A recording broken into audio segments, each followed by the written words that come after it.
Pinagpalang araw ka, Banong. Ganun na rin sa inyo mga solidong tagapakinig sa channel na ito. Nais ko lamang ibahagi ang aking karanasan kasama ang kapatid ko. Ang karanasan na nangyari noong nagpunta kami ng Siquijor para sa isang mahalagang misyon. Kilalanin niyo na lamang akong Haraya. Sa katunayan, ang ibabahagi ko sa inyo ay ilan lamang sa mga naging kaganapan sa buhay ko. Pero ito ang pinakatumatak sa puso ko dahil mas marami akong natutunan dito. Capiz, 1995. Nakatira kami sa isang lugar na pagmamay-ari din ng mga angkan namin. Hindi naman sa pagmamalaki, pero noong araw, mayaman talaga ang pamilya namin. Bukod sa pagiging negosyante ng mga lolo at lola namin, kilala rin ang pamilya namin bilang tagapuksa ng mga aswang.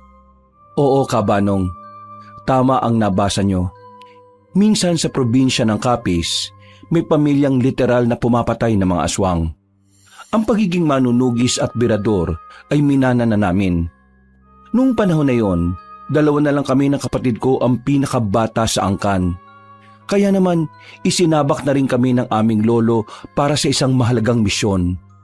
Yun ay ang hanapin ng pinuno ng mga aswang na naninirahan naman sa probinsya ng Siquijor. Walang pagdadalawang isip naming tinanggap ang misyon. At dito na nagsimula ang hindi ko malilimutang karanasan. Ang sakit ng puwet ko, ate. Sobrang tagal kasi nating nakaupo eh. Ngayon, paano naman ang sasakit sa'yo? Kailangan natin maglakad. Wala tayong masasakyan. Narinig ko dun sa manong na kapag ganitong paggabi na, ibang ruta na ang dinadaanan ng mga tricycle. Ate, may matutuluyan na ba talaga tayo sa pupuntahan natin? Mapagkakatiwalaan ba yung mga makakasama natin doon? Baka naman mamaya niyan, may makaalam ng katauhan natin doon eh. Bago pa lang tayo pumunta dito sa Siquijor, kinuhaan na agad tayo ni Lolo ng matutuluyan. Kumbaga, may sarili tayong bahay doon. Mabuti naman kung ganun, ate. Ayoko nang maulit yung nakaraang misyon natin na kung saan-saan lang sa gubat tayo natutulog eh. Ibang misyon ang gagawin natin. Mas malakas ang makakalaban natin dito. Mas malakas? Kakayanin ba natin yun, te? Hindi naman ibibigay ni Lolo sa atin ang misyon na ito kung hindi natin kakayanin eh. Basta, makinig ka lang sa mga sasabihin ko. Magtatagumpay tayo. Kasabay namin ng ibang tao sa paglalakad nung oras na yon. Pero nang tumagal na, kami nilang 2 ng kapatid ko. Habang bitbit ang malaking bag, hawak ko naman sa kabila ang kapiraso ng papel. Nakasulat doon ng lugar at eksaktong address ng titirahan namin. Binilisan na lang namin ang aming paglalakad. Mabuti na lamang at merong napadaan na isang tricycle. Pinakiusapan ko ang matandang driver. Ayaw pa niyang pumayag nung una. Pero nang dagdagan ko ang ibabayad ko sa kanya, bigla-bigla na lang niya kaming pinasakay. Kabanong, wala kaming ideya ng kapatid ko kung anong magiging buhay namin sa Siquijor. Pero dahil nga nasanay na kaming sumabak sa mga delikadong misyon, ay nasanay na lang din kami. Simula nung 9 na taong gulang pa lang ako, sumasama na ako sa mga magulang ko kapag meron silang kinakalabang aswang. Si Bembong naman, 1 taon pa lang din mula nang mag-umpisa siyang sumama sa akin. Lahat ng lakad namin, nagagawa naming maipanalo. Nasanay na nga lang kami sa mukha ng mga aswang noon. Maraming salamat po. Agad na humarurot ang tricycle. Ate, ang laki ng binayad natin tapos pumayag kang hanggang dito lang tayo sa bungad. Sana ipinasok na niya tayo sa loob. Mareklamo ka talaga kahit na kailan. Magpasalamat ka na nga lang kasi nakarating na rin tayo sa baryong to. Samantalang yung ibang kasabayan natin, baka hanggang ngayon naglalakad pa rin sila. Tara na, pumasok na tayo. Kailangan na nating makausap yung matandang babae. Binilisan na lang namin ang paglalakad. Magagabi na rin kasi at kailangan na rin makapagpahinga kahit papaano. Nang marating na namin ang bahay na titira namin, ay napatigil kami sa harapan. Pinagmasdan ko ng maigi ang bahay. May 2 palapag. Simentado ang ibaba. Habang ang itaas naman ay yari na sa kahoy. Para sa aming 2 ni Bembong ay malaki na yon. Hanip talaga ang lolo. Hindi niya talaga tayo hahayaang mamuhay ng hindi komportable, ate. Hindi ka ba nagtataka? Paano pong nagtataka? Kaya ganyan kaayos ang bahay na titira natin kasi alam ni Lolo na matatagalan tayo sa misyon. Ibig sabihin, mahirap tong misyon na pinasok natin. Kamot ulo na lang si Bembong. Papasok na sana kami sa bakuran nang biglang may dumating na matandang babae. Maputi na ang buhok niya pero malakas-lakas pa rin naman ang kilos. Nakangiti siya sa amin nang lapitan niya kami. Magandang hapon. Kayo na ba yung mga apo ni Don Gardo? Magandang hapon din po sa inyo. Opo, kami nga po ang apo ni Don Gardo. Halik kayo. Pumasok na tayo sa loob para makita ninyo. Pagkapasok nila sa loob ng bahay, Nilinis ko na ito nung nakaraang linggo. Pero nilinis ko ulit. Alam nyo kasi, mahalaga kasi sa akin ang bahay na ito kaya alagang-alaga ko. Kung hindi nyo na itatanong, si Don Gardo ay dati na rin namang tumira dito. May mga kasama siya noon, pero hindi ko naman kilala. Paano nyo naman po nakilala ang lolo namin? Taga-Kapis din kasi ako, iha. Magkaklase kami noon ni Don Gardo. Pero nang mag-asawa kasi ako, dito na ako sa Siquijor tumira. Dito na lang kami ulit nagtakbo ni Don Gardo. Ganun po ba? Mas maganda pa pala talaga na dito kami tumira kasi may kakilala pala ang lola namin dito. Iha, matanong ko lang, ha? Kayong dalawa lang ba talaga ng kapatid mo rito ang titira? Hindi nyo ba kasama mga magulang ninyo? Hindi po Nandito po kami kasi, may itatayo kasing negosyo si Lolo. Ako po ang magpapatakbo. Oo nga pala. Pamilya nga pala kayo ng mga negosyante. At ng manunugis po. Ha? Ano yon, iho? Huwag niyo po siyang pansinin. Minsan kasi papansin yan sigurado kong matutuwa ang batang yan dito. Maraming bata dyan sa labas kapag hapon. Ngayon kasi wala na, paggabi na kasi. Paano? Maiwan ko na kayo. Bayad naman na lahat. Kaya wala na tayong problema. Ang gusto ko lang, mapanatiling malinis ang bahay na ito. Kasi mas masarap huminga kapag wala kang nalalanghap na alikabok. Opo, makakaasa po kayo. Sakaling may mga katanungan kayo o may mga kailangan kayo, nasa kabilang bahay lang ako. Lakad ka lang dito ng kaunti. Yung pangatlong bahay na isang palapag lang pero mahaba, doon ako nakatira. kumaway pa sa amin na matanda. Inilapag na muna namin ang mga gamit sa gilid ng pinto. Sandali kong sinuyod ng tingin ng buong bahay. Kahit na may kalumaan na, nagmumukha itong bago dahil sa kalinisan nito. Ate, hindi natin natanong yung pangalan ng matanda. Si Aling Pina. Sinabi na sa akin ni Lolo yun. At siya nga pala, Bembong. Pigilan mo nga sarili mo na masabing manunugis tayo. Diyan tayo madadali sa ginagawa mo eh. Ay, pasensya na ate. Nadulas lang po talaga ang dila ko. Umayos ka ha. Seryosong misyon ito. Ito ang pinakamabigat nating misyon dahil pinuno ng mga aswang ang hahanapin natin dito. Kung nanggaling na pala si Lolo Gardo rito, bakit hindi pa nila tinalo yung mga aswang dito dati? Pampihira ka naman. Ang tagal na nung pumunta siya rito. Baka nga wala pa tayo sa mundo eh. Sadyang magkakilala lang talaga sila nila Aling Pina. O sige na, iakit na natin itong mga gamit natin para mamaya magpapahinga na lang tayo. Noong mga sandaling yon, magaan naman ang pakiramdam ko sa bahay Kabanong. Ramdam ko rin na mabuting tao naman si Aling Pina. Makalipas ang ilang minuto, naisalansan na namin ng maayos ang aming mga gamit. Bulagta kagad ang kapatid ko. Maaga siyang nakatulog dahil sa haba na rin ang biyahe namin.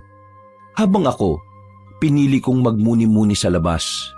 Ugali ko na kasi talaga na kapag nasa ibang lugar ako, kailangan kong magmasid-masid sa paligid. Nang wala naman akong mapansing kakaiba, bumalik ako sa harapan ng pinto. Habang nakatambay doon, nakaramdam ako na parang may nakamasid sa akin. Hinawakan ko ang suot-suot kong kwintas. Sa puntong ito, kumpirmado ko nang may nakatingin sa akin. Sino yan? Nararamdaman kita. Nang makita ko na gumalaw ang halaman sa gilid, hindi na ako nagdalawang isip na puntahan yon. Kita kong may taong nagtatago roon. Hinabol ko yun. Isang lalaki. May katangkaran. Pero hindi ako nakaramdam ng takot. Nang maabutan ko siya, ay dinakma ko siya sa damit. Hinila ng malakas at binalandra sa lupa.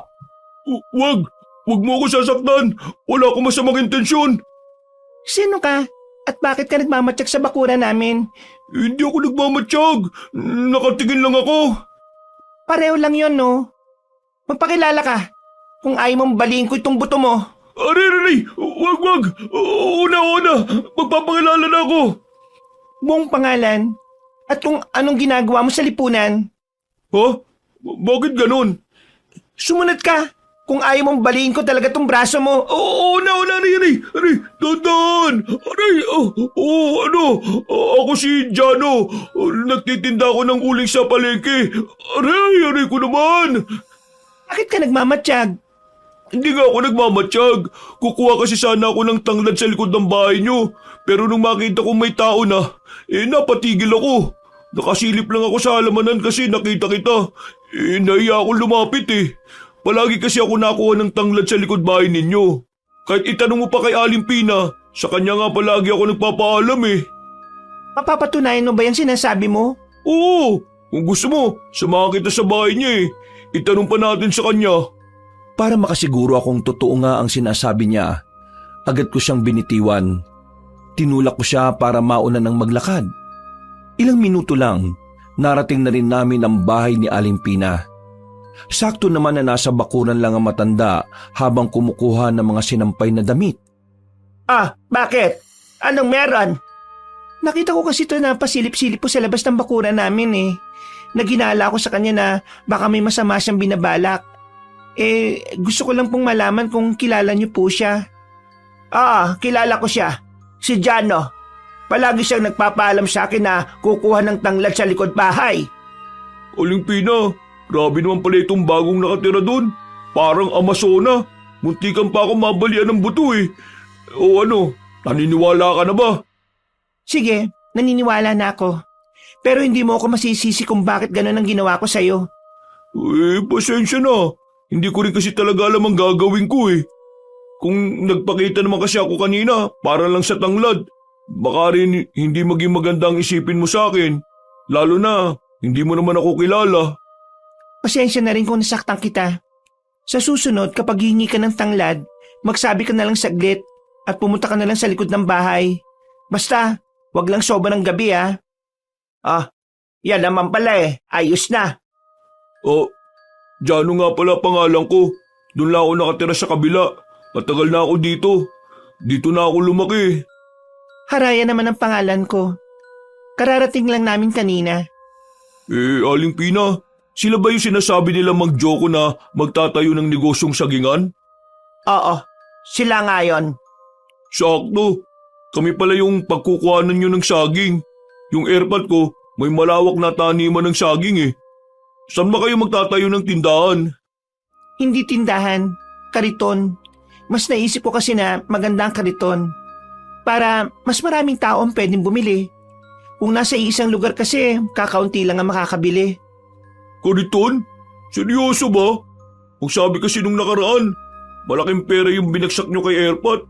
Akala namin may pwesto kayo Ipagpalagay na lang natin na nagbabago ang sitwasyon depende sa lokasyon. Ganun ba? Di sige, kung yan ang plano nyo Pero hindi ba kayo malulugi? Hindi. Kapag naubos ang tinda namin, kukuha na lang kami ng kukuha sa inyo. Kumain na ba kayong dalawa? Kain na muna kayo. Hindi na po. Kailangan ko na rin kasing balikan ng kapatid ko Mag-isa lang siya sa bahay. Kung sa bagay nga. Sige, basta kapag may oras ka, dalo ka minsan dito at kumain ha. Ngumiti na lamang ako sa kanila kabanong. Nakahinga na rin ako ng maluwag. Buong akala ko kasi ay may aswang agad na makakaalam na dumating na kami sa Siquijor. Mabilis na dumaan ang mga araw. Nagsimula na rin kami ni Bembong sa negosyo naming saging. Pero walang kaalam-alam ang mga tao na ginagamit lang naman namin ang negosyong yon para makapagmasid-masid sa paligid. Dahil ang totoong layunin namin ay mahanap kung sino ang pinuno ng mga aswang. Ate, sa dami ng pwedeng gawing pagpapanggap, bakit pagiging tindero pa ng saging? Hindi ko rin alam sa lolo natin eh. Basta, gawin na lang natin. Kung sa bagay, masarap naman ang saging. Pero, saan po tayo ngayon, ate? Kahit saan, maglilibot tayo. Kaya ikaw, ihanda mong anting-anting mo. Anumang oras, pwedeng mapalaban tayo. Huwag kang mag-alala, ate. Handang-handa naman po ako eh. Ngumiti pa siya ng malapad sa akin habang nagtutulak kami ng kariton. Bawat madaanan namin na kalalakihan, nakatingin sa akin. Napapangiti pa sila kapag tinitingnan ko rin sila. Akala kasi nila natutuwa ko sa mga pagmumukha nila. Pero hindi. Hinahanap ko ang pinuno ng mga aswang. Kabanong, tumagal kami ng 5 buwan sa lugar na yon. Pero hirap na hirap kami ng kapatid ko na makita ang punteriya namin. Kahit na anumang bakas, wala kaming nakikita. Pero hindi kami sumusuko. Hindi kami uuwi ng kapis hanggat wala kaming dalang magandang balita. Oh, dahan-dahan lang sa pagkain. Tumataba ka na eh. Tandaan mo takbuhan tayo lagi. Bawal ang taba ching-ching. Ito naman si ate. Masama bang kumain ng kumain? Nakakagutom kaya magtulak ng kariton. 5 buwan na kaya tayo naglalako. Wala pa rin tayong napapala ate. Hindi tayo pwedeng sumuko, Bembong. Nararamdaman ko, malapit na rin nating matagpuan ang sinasabi ni Lolo. Nandito lang yun sa Sikihor. Maya-maya, biglang bumukas ang malakas ang pinto. Araya! Araya! Napalingon kami kay Jano na akala mo nakatira din sa bahay. Sa halos 5 buwan na kasi naming magkakilala, tila naging kampante na siya sa amin. Kahit na wala siyang kaalam-alam kung ano ba talaga kami. Araya, sama ka mamayang gabi. Hindi pwede. Di ko pa nga sinasabi kung saan ayaw mo kaagad. Kahit saan pa yan, hindi pwede. Walang kasama tong isa oh. Eh di sasama ako. Hindi rin pwede. Sige na ate, para naman nakakapamasyal din tayo. Nakakaalis lang tayo kapag may dala tayong kariton eh. Oo nga naman, maawa ka naman sa kapatid mo. Ang liit pa dyan pero pinagtutulak mo na ng kariton. Hindi nga pwede. Ito naman, sige na, minsan lang. Kuya Jano, saan ba tayo pupunta? Sa plaza lang naman mamayang gabi. Pista kasi sa plaza ngayon Ang saya dun, marami kang malalaruan. May perya, may mga kung ano-anong mabibili. May perya? Oo, meron. Kaya nga gusto ko, kasama ka para kahit papano mas masaya. Oh, ate, anong gagawin mo? Magpipihis na. Magpiperya, di ba? Tingnan mo to, nakarinig lang ng perya, nagbihis ka agad. Mamayang gabi pa tayo aalis, no? 3:00 pa lang ng hapon Napailing na lamang ako, Kabanong. Pero wala na rin naman akong magagawa noon kundi ang maghintay. Para malibang, pag-alis ni Jano itinuon ko na lang ang atensyon ko sa sandata ko. Nilinis ko ang espadang ilang buwan nang nakabalot sa makapal na tela. Hinawakan ko ang kwintas ko. Ang anting-anting na palagi kong kasama sa lahat ng aking laban. Dahil sa kwintas na yon, nagagawa kong matalo kahit pa ang malalakas na aswang. Napangiti na lang din ako pagsilip ko sa sala. Nakita ko si Bembong na abala sa nilalaro niya. Kahit na ganap na manunugis na ang kapatid ko, hindi ko pa rin ipagkakait sa kanya ang maging normal na bata. Mabilis na lumipas sa mga sandali at sumapit na nga ang kinagabihan. Mula nang dumating kami roon, yun ang unang beses na lalabas ako ng bahay nang walang kinalaman sa misyon namin. Naisip ko rin kasi na minsan, mas maganda nang nililibang namin ang sarili namin sa ibang bagay. O ano, may mga dala na ba kayong barya? Bakit kailangan ng barya? Kailangan ng barya, ng pera. Kasi di ba maglalaro kayo sa perya at marami tayong mabibili doon kasi mura ang mga paninda. Kaya dapat magdala kayo ng pera. Bembong, kunin mo nga ang pitaka. Pagkakuha ni Bembong ng pitaka ko, ay agad na rin kaming umalis. Hindi ko may kakaila ang saya ko habang naglalakad kami papuntang sasakyan. Hindi naman nagtagal ang binyahe namin dahil wala pang ang 5 minuto. Mas mabilis pa nga sana kung walang gaanong lubak. Pagdating namin sa plaza, bigla na lang akong nakaramdam ng hindi tama, Kabanong. Parang ang bigat ng aura ng paligid. May nararamdaman akong hindi ko may paliwanag. Yung pakiramdam na parabang alam mong merong negatibong enerhiya sa paligid. Nakatinginan kami ni Bembong. Kahit si Bembong ay nararamdaman din yon dahil sa suot-suot nitong anting-anting. Pero mas pinili muna naming magpatay mali siya dahil kasama namin si Jano. Hindi namin pwedeng ipahalata sa kanya na may misyon kami at lalong-lalo na kung sino kami. Dahil sa nararamdaman naming presensya ng aswang sa paligid, hindi na kami naging masaya ni Bembong sa ginagawa namin. Kung tutuusin, dapat abot langit ang kaligayahan namin nung oras na yon. Pero pareho kami ng kapatid ko na nagtataka kung bakit merong aswang doon. Makalipas ang halos 1 oras, hindi na talaga kami nakatiis ni Bembong. Habang tuwang-tuwa si Jano sa nilalaro niya, palihim kaming umalis ng kapatid ko. Nagtago kami sa likuran ng isang tolda. Hinawakan namin ang sarili naming anting-anting. Hinawakan namin ang anting-anting at pumikit ng sandali. Ginagawa namin ito kapag gusto naming alamin kung saan naroroon ang aswang. Ate, nandun siya. Oo, pero hindi tayo pwedeng basta nalang lumapit. Maraming tao, may makakakita sa atin. Anong gagawin natin, ate? Hintayin lang natin siyang umalis. Susundan natin siya kung saan siya pupunta. At baka malaman pa natin kung nasaan ang iba pa niyang mga kasama. Naging kalmado na lang kami magkapatid. Pero pasimple na rin kaming lumapit sa kinaroroonan ng aswang na nararamdaman namin. Pagtingin namin sa di kalayuan, nakita namin ng isang lalaki. Kung kumilos ay parang normal lang. Pero dahil sa anting-anting na meron kami, hindi niya may tatago ang kanyang sarili. Mapayat na lalaki at matangkad ang naroon. Kaswal na kumakain sa tindahan. Paminsan-minsan, lumilingon-lingon siya sa paligid. Nang may mapadaan na buntis sa harapan ng lalaki, nakita namin siyang halos mabali na ang leeg sa kakalingon. Ate, mukhang puntirya niya yung buntis. Naalarma na kami nang umalis na sa kinauupuan ng lalaki. Kami namang magkapatid ay agad na kaming nagtakip ng tela sa mukha namin. Kabanong, nung mga sandaling yon, batid naming mapapalaban na kami. Kaya naman inihanda na namin ang aming sarili. Pero bigla kaming nagtaka nang mawala na sa paningin namin ang aswang. Sinuyod namin ang buong plaza, pati na rin ang perya, pero wala na kaming makita roon. Ilang sandali lang, bigla na lamang may sumigaw na babae. Malapit lang yon sa kinalalagyan namin. Mabilis kaming tumakbo para puntahan yon.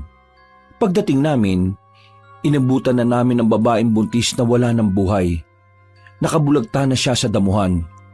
Nang itihaya namin, walang butas at wala ng laman ang tiyan niya.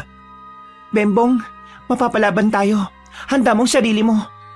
Gamit ang anting-anting, sinundan namin ang mga bakas ng dugo sa lapag. Nakarating na kami sa kagubatan.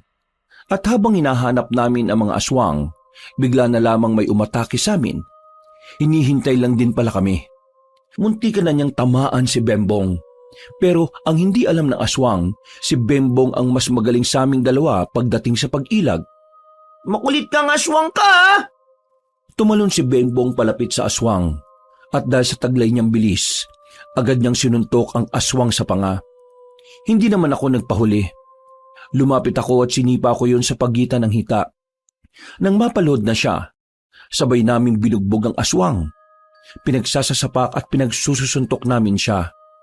Kung dala nga lang namin ang sandata namin, ay baka maaga na siyang kinuha ng impyerno. Hindi na siya makapalag. Nakaupo na lang siya at kahit tangkain niyang tumakas, hindi na rin naman niya kaya pang tumakbo o gumapang na mabilis. Sabihin mo sa amin kung nasaan ang pinuno ninyo. Magsalita ka na kasi. Ang kulit mo naman kasi. Magsasalita ka, oh. Tumingin ng seryoso sa amin ang aswang at tumawa ng malakas. Humaba ang kuko nito at walang ano-ano'y ibinuon ng madiin sa sariling liig. Ilang segundo lang ay agad na namatay ang aswang. Dismayado kami ng kapatid ko nung oras na yon. Hindi rin namin kasi inakala na gagawin yun ng lalaki. Kinitil niya ang sarili niyang buhay para wala kaming makuhang impormasyon mula sa kanya. Medyo nawindang kami sa nangyari. Sa ideyang mas pinili ng aswang na patayin ang sarili kaysa sumagot. Ibig sabihin lang noon ay matindi ang pagprotekta nila sa pinuno nila. Bumuntong hininga na lang ako. Kumakamot naman sa ulo ang kapatid ko. Dahil wala naman na kaming mapapala doon. Sinunog na lamang namin ang bangkay. Bumalik na muna tayo sa atin. Wala na tayong mahahanap na aswang dito. Nag-iisa lang yon. Paano naman si Kuya Jano? Pabayaan mo na siya ron.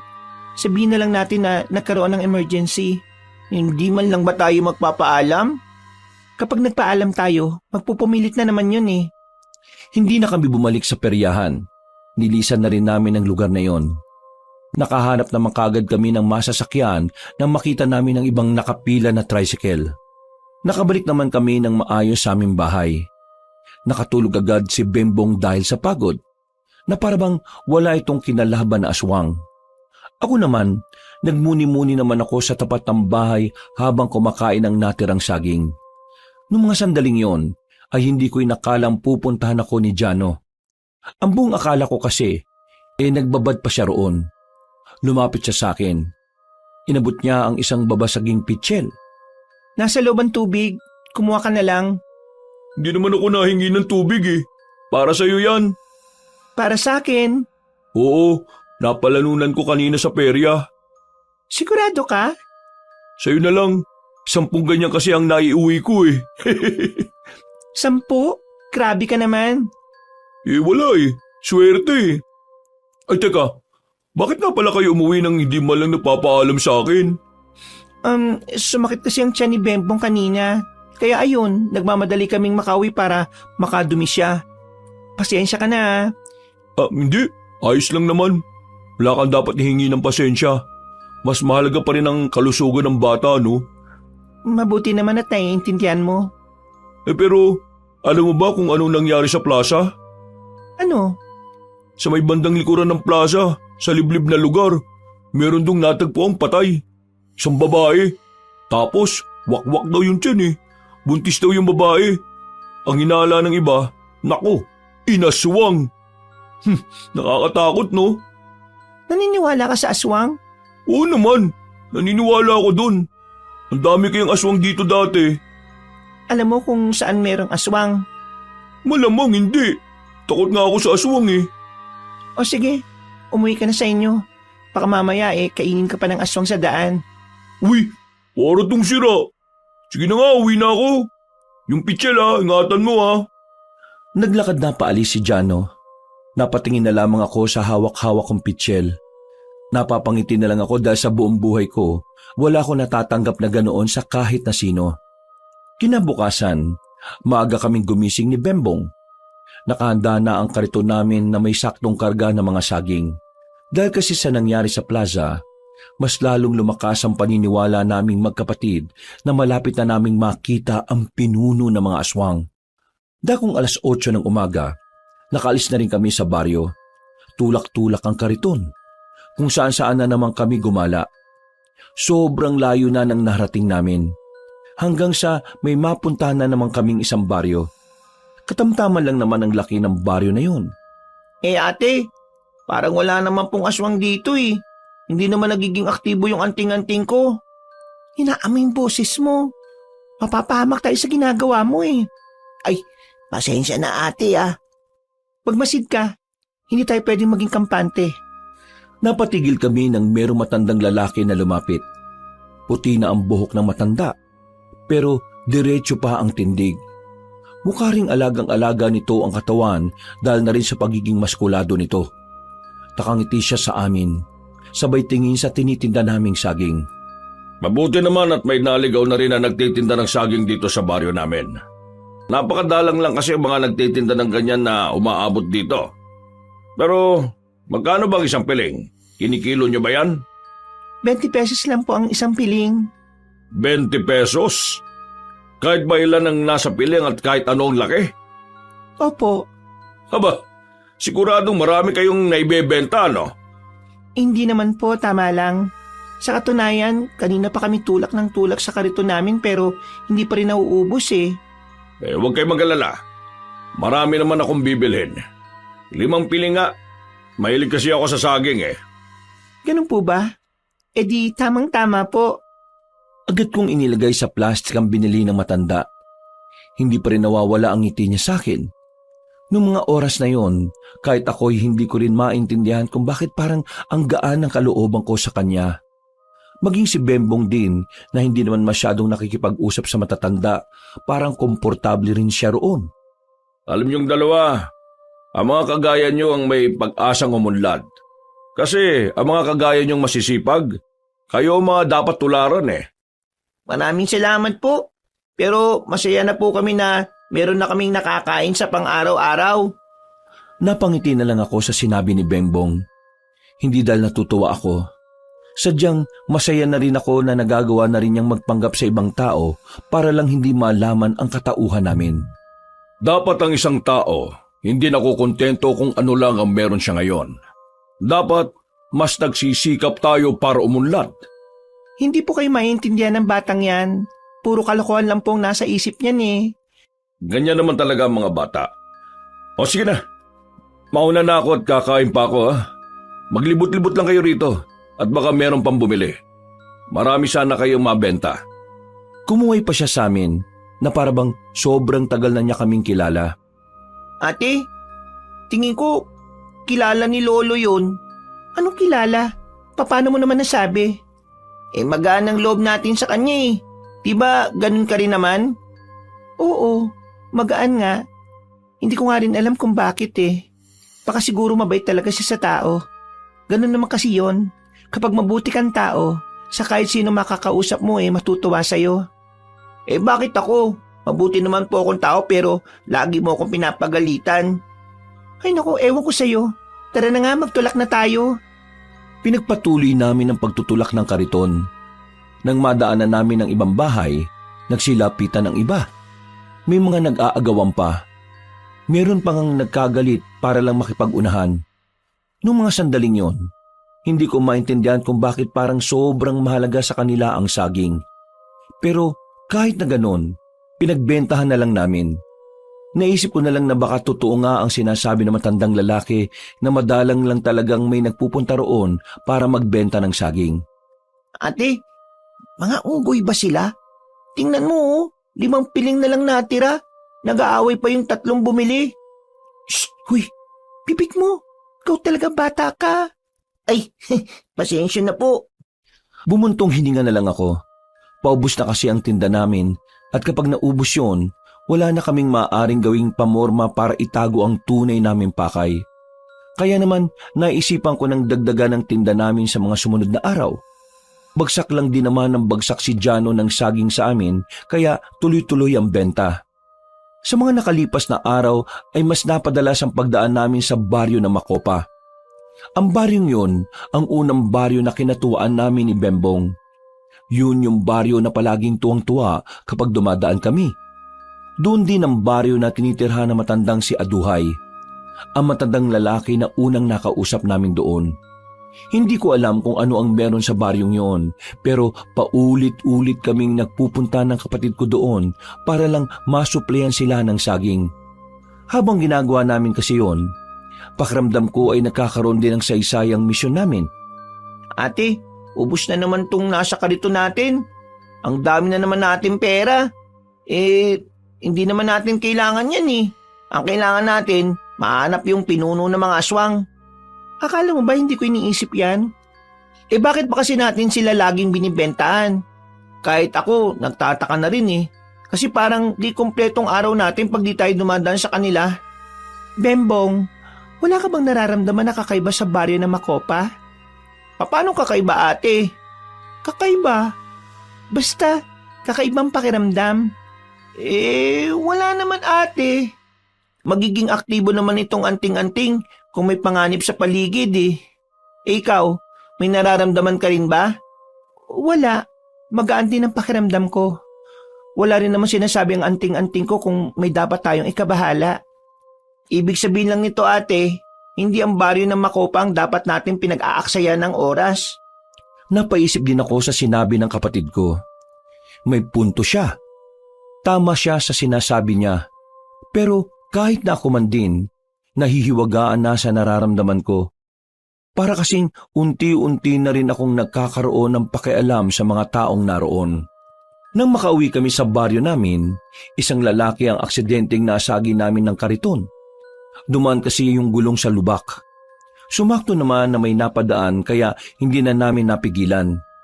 Hindi naman kalakasan ng pagtama, pero munti ka nang matumba ang lalaki nang mawalan nito ng balanse. Uy! Bulag ka ba? Pasensya, hindi ko sinasadya. Ngalay na kasi yung kaliwang braso ko kaya hindi ko makontrol ng maayos yung kariton eh. Alam niyong may dadaan eh. Sa puntong yun, ramdam ko nang mapapaaway talaga ako. Iba ang tabas ng dila ng lalaki. Ramdam ko ang kaangasan sa kanya. At dahil pinalaki kaming palaban ng mga magulang at angkan namin na lihitimong manunugis, hindi ako nagpatinag sa kanya. Kung nakita kitang biglang lumitaw, di sana mas nilakasan ko pa. Anong sinabi mo? Kuya, wag po muna kayo magalit. Mapag-uusapan naman po natin. Hindi ka ang kinakausap ko ha. Ayusin mo yung sinasabi mo sa bata ah. Nasa tamang edad ka na, pero para kang batang nagmamaktol. Humingi na nga ako ng paumanhin sa'yo eh. Ano bang gusto mong gawin ko? Huwag kang mag-angas. Kababae mong tao eh. Ikaw unang nag-angas eh. At para sabihin ko sa'yo, hindi lang lalaki ang pwede mag-angas. Kahit sino pwede. Aba, ikaw na itong nakasagi, ikaw pa itong mayabang. Sino ka ba? Taga-saan ka ba? Hindi mo ba ako kilala? Hindi kita kilala at hindi ako interesado. Matagal na ako dito. Kilala ako dito bilang tama na yan. Napalingon sila sa matandang lalaki na kararating lang din. Lumapit sila sa amin habang hawak-hawak ang isang tungkod na parang hindi naman niya talaga kailangan. Malakas pa rin naman kasi siya at hindi naman uugod-ugod. Miss, magpasensyahan mo na itong apo ko ha. Mainit lang ang ulo niya dahil hindi naging maganda ang kanyang araw eh. Seryoso ka ba, Lo? Sinagi niya ako ng kariton niya. Eh kasi, hindi ka rin naman nakatingin. Kung nakatingin ka, hindi nakaiwas ka. Pero siyang hindi nag-iingat eh. Hindi ka rin naman nag-iingat. Pareho kayo. Kaya dapat maayos ang maging usapan ninyo. Kalmado, payapa at formal. Hindi ganito. Babae ang kausap mo, may bata pa. Kaya umayos ka ha. Napabuntong hininga na lang ang lalaki. Humanga ako sa matanda. Kahit na alam kong may mali rin naman ako, hindi niya pinaramdam sa akin na tatanga-tanga ako. Pinagalitan niya pa ang apo niya na hindi rin naman nakapagsalita. Pasensya na kayo ha. O sige, aalis na kami. Maraming salamat po sa pangunawa. Tumango na lang yung matanda sa akin. Naglakad na rin sila palayo. Tiningnan pa ako ng lalaki ng masama bago sila lumiko sa isang kanto. Napakamot na lang din naman ako ng ulo. Nairita din ako sa lalaking yon. Noon lang ako nakakita ng lalaki na parang batang nagmamaktol. Ate? Oh, bakit? Hindi mo ba nararamdaman? Ang alin? Yung anting-anting ko, naging aktibo habang kausap mo sila. Ha? Yung akin hindi naman. Hinawakan ko ang anting-anting niya, Kabanong. Naramdaman ko na katatapos lang noon maging aktibo. Ibig sabihin lang noon, may naramdaman ang anting-anting na negatibong enerhiya ilang minuto pa lang ang nakalipas. Napaisip ako. Nanlalaki ang mga mata namin pareho nang mapagtanto na aswang ang matandang lalaki at ang binata. Anong gagawin natin, ate? Susundan man natin sila? Hindi. Dito lang muna tayo. Taga rito rin sila eh. Magmatsyag na lang muna tayo sa kanila. At baka malaman natin kung nasaan yung tunay nilang kuta. Grabe ate, hindi ko inakala na kusang lalapit sa atin yung mga aswang. Kaya nga dapat maging alerto lang tayo. Pero kung aswang sila, alam din kaya nila kung ano tayo? Yun ang hindi natin sigurado. Kaya nga habang nandito tayo, hindi tayo dapat nagpapalata kung ano man ang tinatago natin.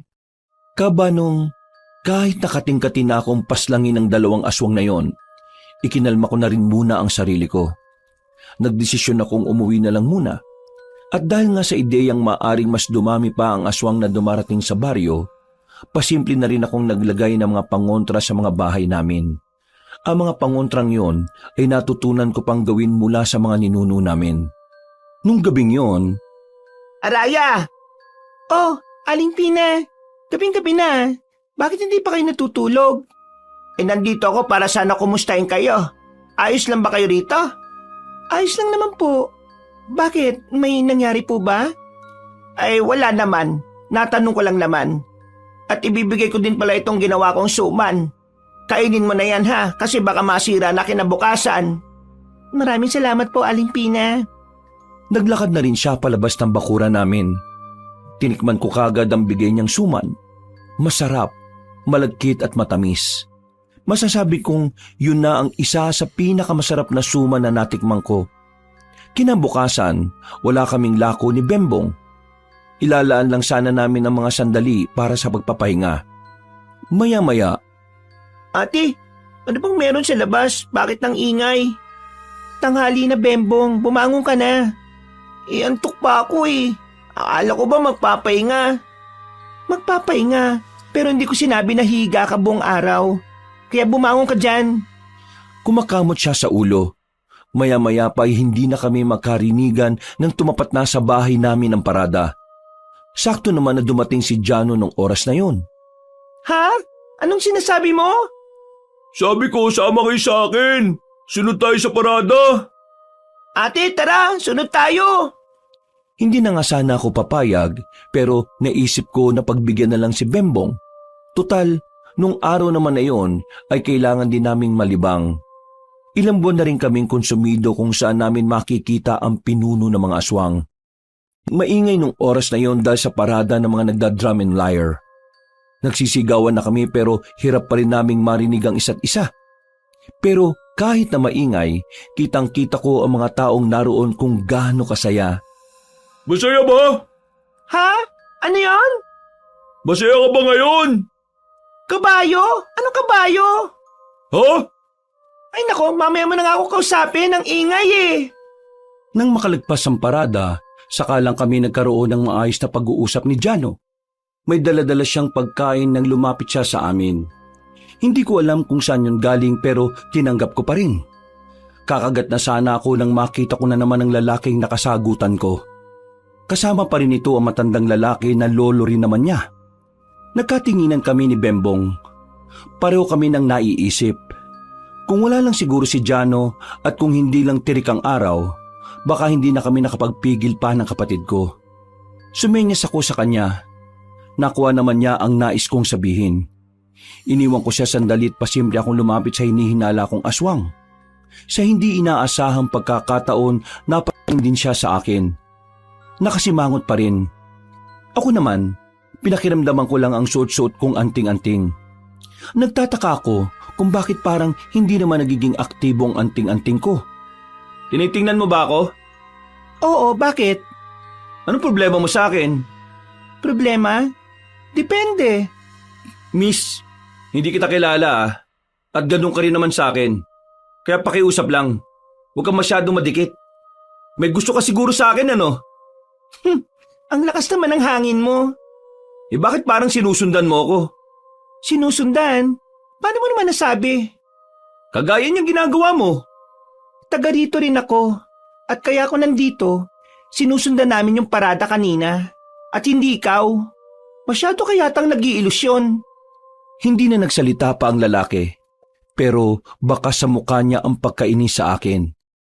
Umalis na lang din ako. Wala naman kasi akong nakitang kakaiba sa katawan niya, pero sabi ni Bembong, nagiging aktibo pa rin daw ang anting-anting niya. At dahil doon, lumipas ang gabi ay inihanda namin ang aming sarili. Dala ang mga sandata, lumabas kami ng kapatid ko. Nakatakip lang ng bahagya ang mukha namin ng itim na tela. Nalaman ko ang tirahan ng maglolo. Kaya naisip namin ni Bembong na perpektong pagkakataon na yon para atakihin ang dalawa. Nagmamadali kaming naglakad palapit sa bahay. Tahimik na ang gabi. At ang tanging maririnig na lamang ay ang mga kuliglig. Nang ilang metro na lang ang distansya namin, nakita namin silang dalawa na lumabas. Nagmamadali silang naglakad. Mahusay kami pagdating sa pagsunod kaya hindi nila naramdaman ang presensya namin. Nakarating na kami sa kagubatan. Nakita namin tila meron silang hinahanap. Bumilis ang kanilang lakad. Parang naramdaman na rin nila na may sumusunod sa kanila. Kaya nang lumiko sila, hindi na namin sila nakita. Bigla na lamang silang nawala na parang bula. Ang bira ate, nawala na sila. Ang bagal kasi nating maglakad eh. Saan ka nakakita ng sumusunod na mas mabilis pa kaysa sa sinusundan? Malamang, kailangan nating bagalan para hindi nila tayo makita. Wala na sila eh. Anong gagawin natin? Di hanapin pa rin natin. O kaya, hintayin na lang natin silang makabalik sa kanila. Baka kasi, alam na nilang nakasunod tayo. Kaya baka hindi na rin sila bumalik sa bahay na yun. Kung yung dinadaldal mo, tinutulungan mo ako mag-isip kung saan mas magandang hanap, di mas maganda sana. Tingin ko, dito maganda ate. Tinahak namin ang direksyon na tinuro ni Bembong. Wala kaming dalang kahit na anong ilaw ng mga sandaling yon. Kaya hindi maiiwasan na sumabit kami sa kung saan-saan. Pero dahil sanay na sanay naman kami sa gubat, madali naman naming nalalagpasan yon. Sa kalagitnaan ng paghahanap namin sa dalawa, nakaramdam na kami ng hindi pangkaraniwang presensya. Nagiging aktibo na rin ang anting-anting namin. Kaya naman hinugot na rin namin ang espadang daladala namin. Nakiramdam muna kami sa paligid. Mga ilang sandali lang, nagulat na lang ako nang biglang may humila na sa paa ko. Pero agad ko yung tinaga ng espada ko. Nabitiwan niya ang paa ko. Dahil alanganin ang lagay namin sa parting yun ng gubat, mabilis kaming tumakbo ni Bembong hanggang sa makarating na kami sa parting walang gaanong puno. Sa puntong yun, may nakikita na kaming mga aswang. Nasa 7 sila. At base sa mga karanasan namin sa aswang, iba ang mga aswang na yun. Hindi sila gaya ng mga nakakalaban namin sa kapis. Ate, iba talaga yata ang aswang sa kada probinsya. Hindi ko alam kung anong aswang to eh. Huwag ka masyado madaldal. Ituon mo lang ang atensyon mo sa mga kalaban natin. Muling umatake sa amin ang mga aswang.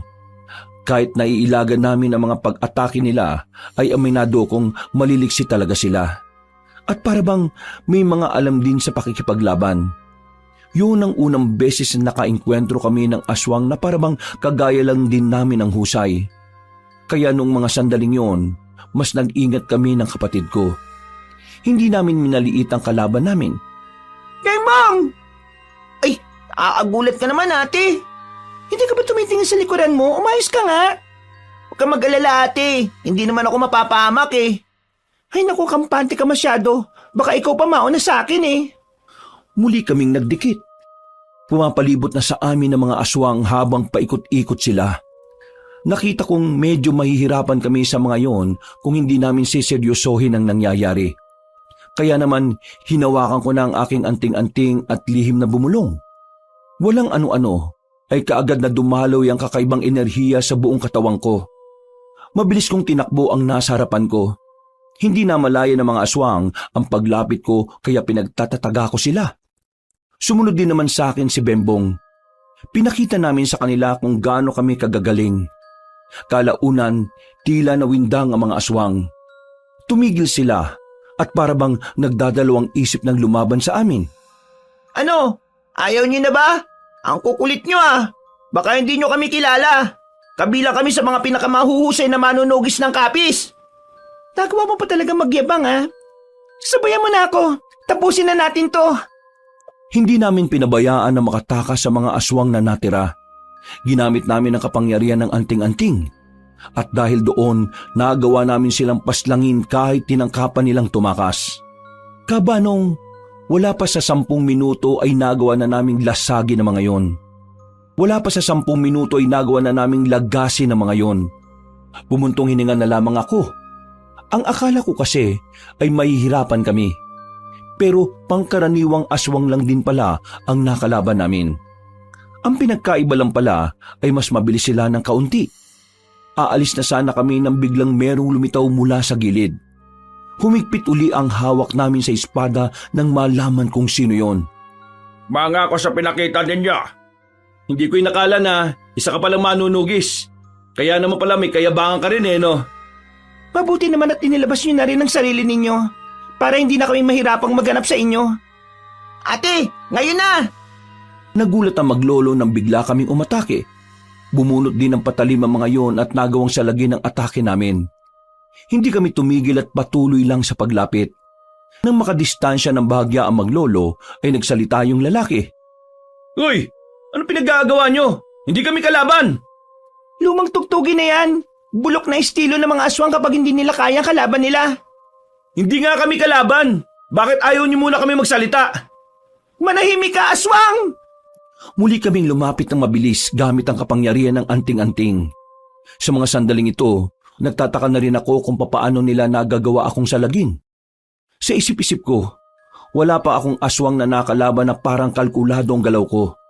At para bang kabisado rin nila ang bilis namin. Dumistansya kami ng kapatid ko nang maramdaman kong walang mangyayari sa ganoong taktika. Hindi kami mga aswang, iha! Naging aktibo ang daladala naming anting-anting na kapatid ko. Kaya paano mo sasabing hindi kayo aswang? Hindi nyo kami malilinlang. Ang dami na naming aswang na pinaslang sa kapis. Dito sa Sikihor, mga pangkaraniwang aswang lang din kayo sa paningin namin. Oo nga, kaya umanda kayong dalawa. Lalo ka ng lalaki ka. Manahimik kang bata ka. Baka makutusan kita dyan eh. Mga manunugis din kami gaya ninyo.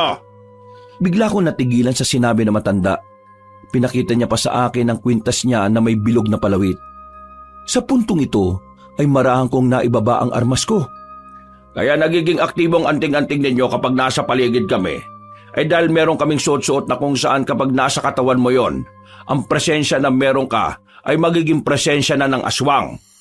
Ginagawa namin ito para hindi malaman ng aswang na nasa paligid kami. Para isipin din nilang aswang kami. Sa ganitong paraan, mas madali namin silang malalapitan. Hindi kami aswang. Aswang din nga ang hinahanap namin eh. Tapos aswang kami? Buwang lang. Buwang ka ba? Akala ko ba magagaling na manunugis kayo ng kapis? Bakit hindi man lang kayo nagkaroon ng ideya na manunugis din kami? O baka naman mga bagito pa kayo sa larangan na ito? Huwag mo kaming malitin. Hindi mo alam ang mga pinanggalingan namin. Mga manunugis din kayo? Oo. Sa probinsyang ito, 2 lang kami sa mga pumapatay rin ng mga aswang. Marami-rami rin kami. Pero wala kaming pagkakaisa kaya watak-watak naming tinutugis sa mga kalaban. Sa puntong ito ay naging kalmado na rin ako. Nang masiguro kong mga manunugis rin sila, ay ibinalik ko na sa tagiliran ko ang espada ko. Sinenyasan ko na rin ang kapatid ko at sinunod din naman niya ako kagad. Dahil napaslang yun naman ang mga dapat ay papaslangin namin, wala na rin kaming gagawin. Ngayon, pwede ko ba kayong maimbitahan sa bahay ko? Baka may mga bagay kayong nais malaman tungkol sa mga aswang sa Sikihor. Hindi na ako tumanggi pa. Para kasi sa akin noon, mas maganda na may makausap kami na kagaya nila at baka may masaga pa kaming mahalagang impormasyon. Bumalik kami ng baryo. Sa bakuran kami nagharap-harap. Kahit na nakasimangot sa akin yung binata, hindi ako naiilang. Wala akong pakialam sa kanya noong mga sandaling yon. Ang mahalaga, kung anuman ang mga malalaman namin. Pasensya na at ito lang ang kaya naming ihain ha. Hindi kasi kami nakapagluto kanina eh. Wala namang problema. Nandito lang naman kami dahil tingin ko, tutulungan nyo kami. Bago natin simulan, nais ko muna magpakilala. Ako si Pedrino. At ito naman ang apo kong si Dingdong. Ang galing ate, siya si Dingdong, yung artista. Kaso, siya si Dingdong Guantes, yung sinusuot sa kamay. Ako nga pala si Haraya. Ito naman kasama ko ay kapatid ko, si Bembong. Kung nagtataka kayo at bakit bata pa lang ito pero manunugis na, sangkan namin sa kapis. Bata pa lang kami sinasanay na kaming humawak ng mga sandata para labanan ng mga aswang. Nakakahanga kayong dalawa. Pero, kayo ba ay narito para puksain din ang pinuno ng mga aswang? Oo, yun na nga ang pakay namin dito. 5 buwan na kami sa probinsyang ito pero wala naman kaming makita. Pinadala kami ng lolo namin dito dahil malaking bantaraw ang aswang na yon. Ang totoo niyan, pareho lang tayo ng layunin. Hinahanap din namin ang mga aswang. Lalong-lalo na ang kanilang pinuno. Iha, kung gusto mo, magtulungan na lang tayo. May sarili kaming layunin at paniniwala sa misyon na ito. na alam kong maaari makaapekto sa pagiging trabaho ng isa't isa. May kanang kamay ang pinuno ng mga aswang. Kanang kamay? Oo. At siya ang una naming tinutugis. Dahil minsan na rin namin siyang nakalaban. Malakas siya, mabilis, magaling din sa pakikipaglaban. Kapag nakuha natin siya, malaki ang tsansa na malaman na rin natin kung nasaan ang pinuno ng mga aswang. Lo, wag na natin pilitin kung ayaw. Baka humayag pa yan eh. Ding dong, alam mong hindi rin naman natin kakayanin kung tayo lang. Kailangan natin ng magagaling na gaya nila. Nakakalimutan mo na ba sa Kapis nagmula ang magagaling na manunugi sa bansang ito? Makikipagkaisa kami, pero sa isang kondisyon. At may kondisyon pa talaga ah. Ano bang kondisyon? Kami ang masusunod sa magiging lakad natin.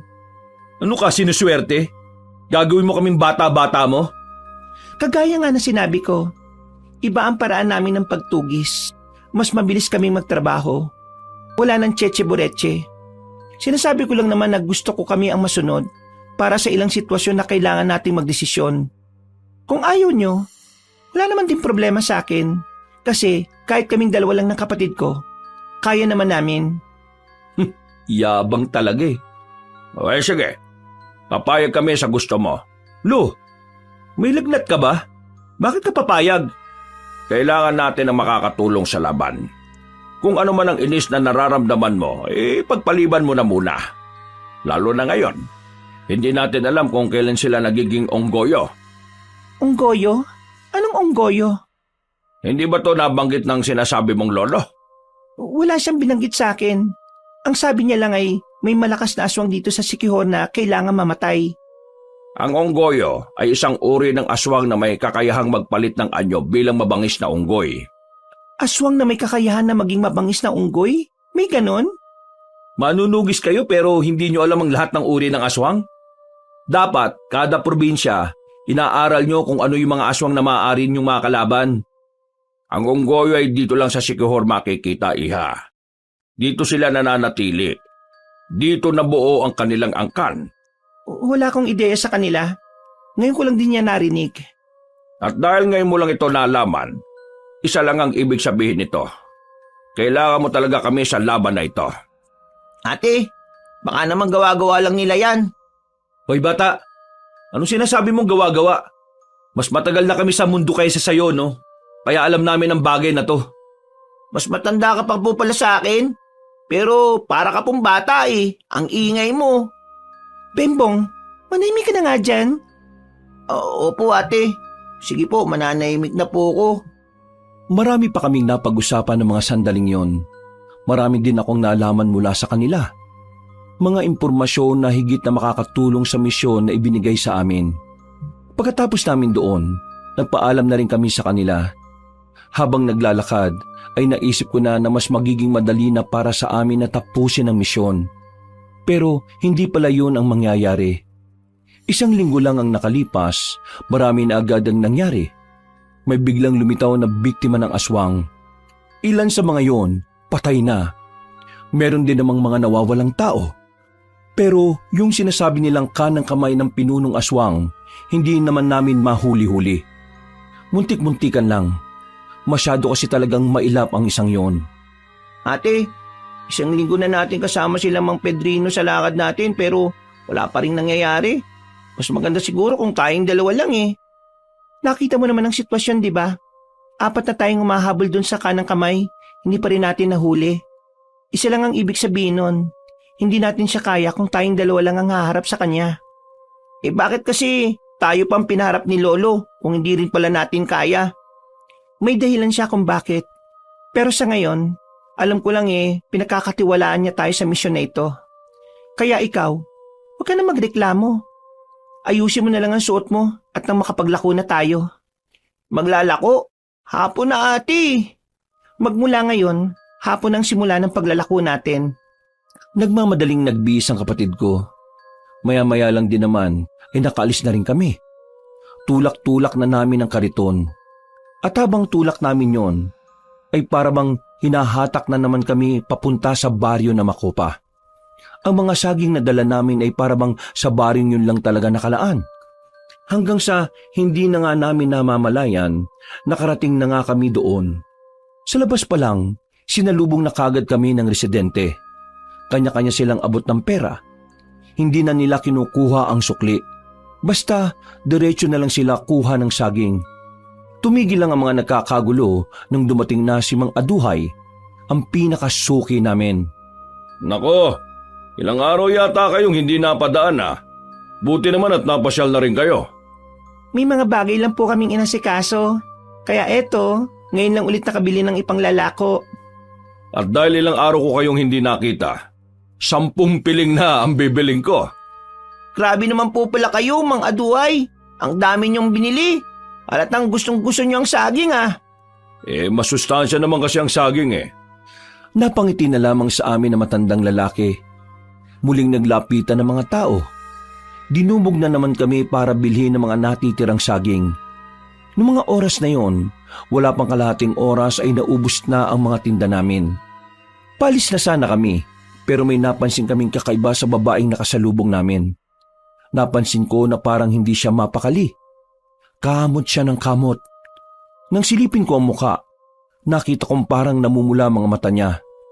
Nang mapansin niya na nakatingin ako sa kanya, agad-agad siyang umalis. Napansin ko na lang na may hawak din pala siyang saging. Tinulak ko ng mabilis ang kariton para makalabas na kami kagad ng Baryo Macopa. O ate, bakit ka nagmamadali? May naalala lang ako. Ano pong naalala niyo? Yung mga aswang na unggoyo. Yung mga aswang na nagaan yung unggoy? Oo, yun nga. Ano naman? Yung mga unggoy, may hilig sa saging. Yung mga tao dito, mahilig din sa saging. Napapaisip lang naman ako. Paano kung mga aswang pala mga nandito? Teka ate, bakit nga hindi natin naisip kagad yun nung nakaraan? Huwag ka na muna maingay. Para makasiguro tayo, kailangan natin bumalik ng bumalik para makapag-imbestiga. Sasabihin ba natin to kina Mang Pedrino at Kuya Dingdong? Oo, kailangan nila itong malaman. Bago pa may makaalam na naghihinala na kami, ay agad na rin kaming umalis. Inabot na kami ng gabi sa daan dahil anong oras na rin kaming natapos sa Baryo Macopa. Habang naglalakad kami, bigla na lang naging aktibo ang mga dala naming anting-anting. Nagkatinginan kaming dalawa ni Bembong. Huminto kami sa pagtutulak. Mga ilang sandali lang, isang boses ang narinig namin mula sa gilid. Araya! Sino ka? Lumapit pa siya sa amin para tamaan ng liwanag na nagmumula sa poste. Minukhaan ko siya. Nanlalaki ang mga mata ko nang makilala ko ang mukha niya. Nakangiti siya sa akin. Noong mga sandaling yon, nakalimutan ko na ang anting-anting. Dagol? Ako nga, Araya. Ate, makakilala kayong dalawa? Siya ang kababata ko, matagal ko nang hindi nakikita. Mabuti naman at naalala mo ko. Kung akala ko nakalimutan mo na ako Anong nangyari sa'yo at bakit bigla ka nalang nawala noon? Anong ginagawa mo dito? Hindi ko alam kung ano sa mga tanong mo ang dapat kong unahing sagutin Pero gusto ko lang malaman mo na masaya ako makita ka ulit. Masaya rin ako makita ka matapos na mahabang panahon. Pero gusto kong marinig ang mga sagot mo. Ano Dagul? Bakit ka umalis noon? Anong nangyari sa buhay mo? Ano ka na ngayon? Hindi na malaga kung ano man ang nangyari noon. Ang malaga sa akin, magkakasama na tayo ulit. Ipagpapatuloy na natin ulit ang pagkakaibigan natin, Araya. Hindi mo pwedeng isama ang ate ko. Ate? Araya, may kapatid ka pala? Oo, kapatid niya ako. At kahit bata lang ako, hindi mo ako malilinlang. Hindi ko hahayaan na makuha mo ang ate ko. Aswang ka! Araya, anong sinasabi ng kapatid mo? Ate, gumising ka! Siya ang dahilan kung bakit naging aktibo ang anting-anting natin. Sa sinabing yun ng kapatid ko, para akong natauhan. Naalala ko ang anting-anting na nasa leeg ko. Sa mga sandaling yung kasi, aktibo pa rin yun habang kaharap ko ang kababata kong si Dagul. Dumistansya kami ng kaunti. Sandali, diyan ka na lang muna. Araya naman, tagal nating hindi nakita tapos aakusahan lang ako ng kapatid mong aswang ako. Ano ba ang aswang na yan? Hindi pwedeng magkamali ang anting-anting namin. Aswang ka, yun ang totoo. Dagul, anong nangyari? Bakit pumani ka na sa kasamaan? Ha? Ano bang sinasabi mo? Wala akong pinapanigan. Mabuti akong tao. Magsabi ka ng totoo, Dagul. Bakit ka sumali sa mga nilalang na yon? Hindi nga ako aswang. Tingnan mo nga kung mukha akong aswang. Ano bang anting-anting yung sinasabi nyo? Hindi ko kayo maintindihan eh. Bigla na lamang kinuha ni Bengbong ang espada niya na nakatago sa kariton. Itinutok niya yung kay Dagul. Napalayo naman ng bahagya si Dagul at nanlalaki ang mga mata. Pasensya ka na. Oo. Matagal na kitang gusto makita. Pero mukhang magkaiba na ang landas na tinatahak nating dalawa. Anong ibig mo sabihin? Ibig sabihin lang, lagot ka na sa amin. Maniwala kayo sa akin, hindi ako aswang. Kinuha ko na rin ang espada ko. Sa pagkakataong ito, nakita ko na ang pangamba sa mukha ni Dagul. Wala siyang ginawang kahit na ano. Pero nagulat kami nang bigla siyang tumakbo. Takot na takot. Sinundan namin siya. Sumabit siya sa truck na napadaan. Nung oras na yon, Kabanong, litong-lito ko kung siya ba talaga ang kababata ko. Sobrang layo na kasi niya sa dati. At isa pa sa nakakapanggulo ng isipan ko, ay kung totoo nga bang naging aswang siya. Ate naman, bakit hinayaan natin makatakas? Hindi na lamang ako nakapagsalita nung oras na yon. Aminado akong kasalanan ko kung bakit kami natakasan ni Dagul. Nagulat din kasi ako sa mga pangyayari. Hindi ko akalain na ang kababata ko na minsan ang naging bahagi ng buhay ko ay siya palang makakalaban ko. Pero kahit na ganon, may parte pa rin ng utak ko na nagsasabing baka nagkakamali lang kami ng iniisip. Nakauwi naman kami ng ligtas nung oras na yon. Pero hindi ako pinapansin ng kapatid ko. Yun ang unang beses na nangyari na parabang hangin lang ako sa kanya. Hindi ko na lang siya kinontra dahil may katwiran din naman si Bembong. Kinaumagahan, ganun pa rin siya sa akin. Mabuti na nga lang ay nagpunta na si Jano kaya kahit papaano ay meron akong nakakausap. Raya, sino pala yung dalawang lalaki na palagi nyo kasama nung nakaraan? Yung matanda yung isa? Sino yun? Si Mang Pedrino at Dingdong. Mga tindero din sila. Nakausap lang namin at napalagayan ng loob. Mukha kasi silang mga hindi gagawa ng mabuti. Yun ang akala mo. Basta, mag-iingat ka sa dalawang yun ha. Baka mamaya may gawing masama sa inyo ng kapatid mo yun. Naalala mo yung ginawa ko sa'yo nung unang beses tayo nagkita?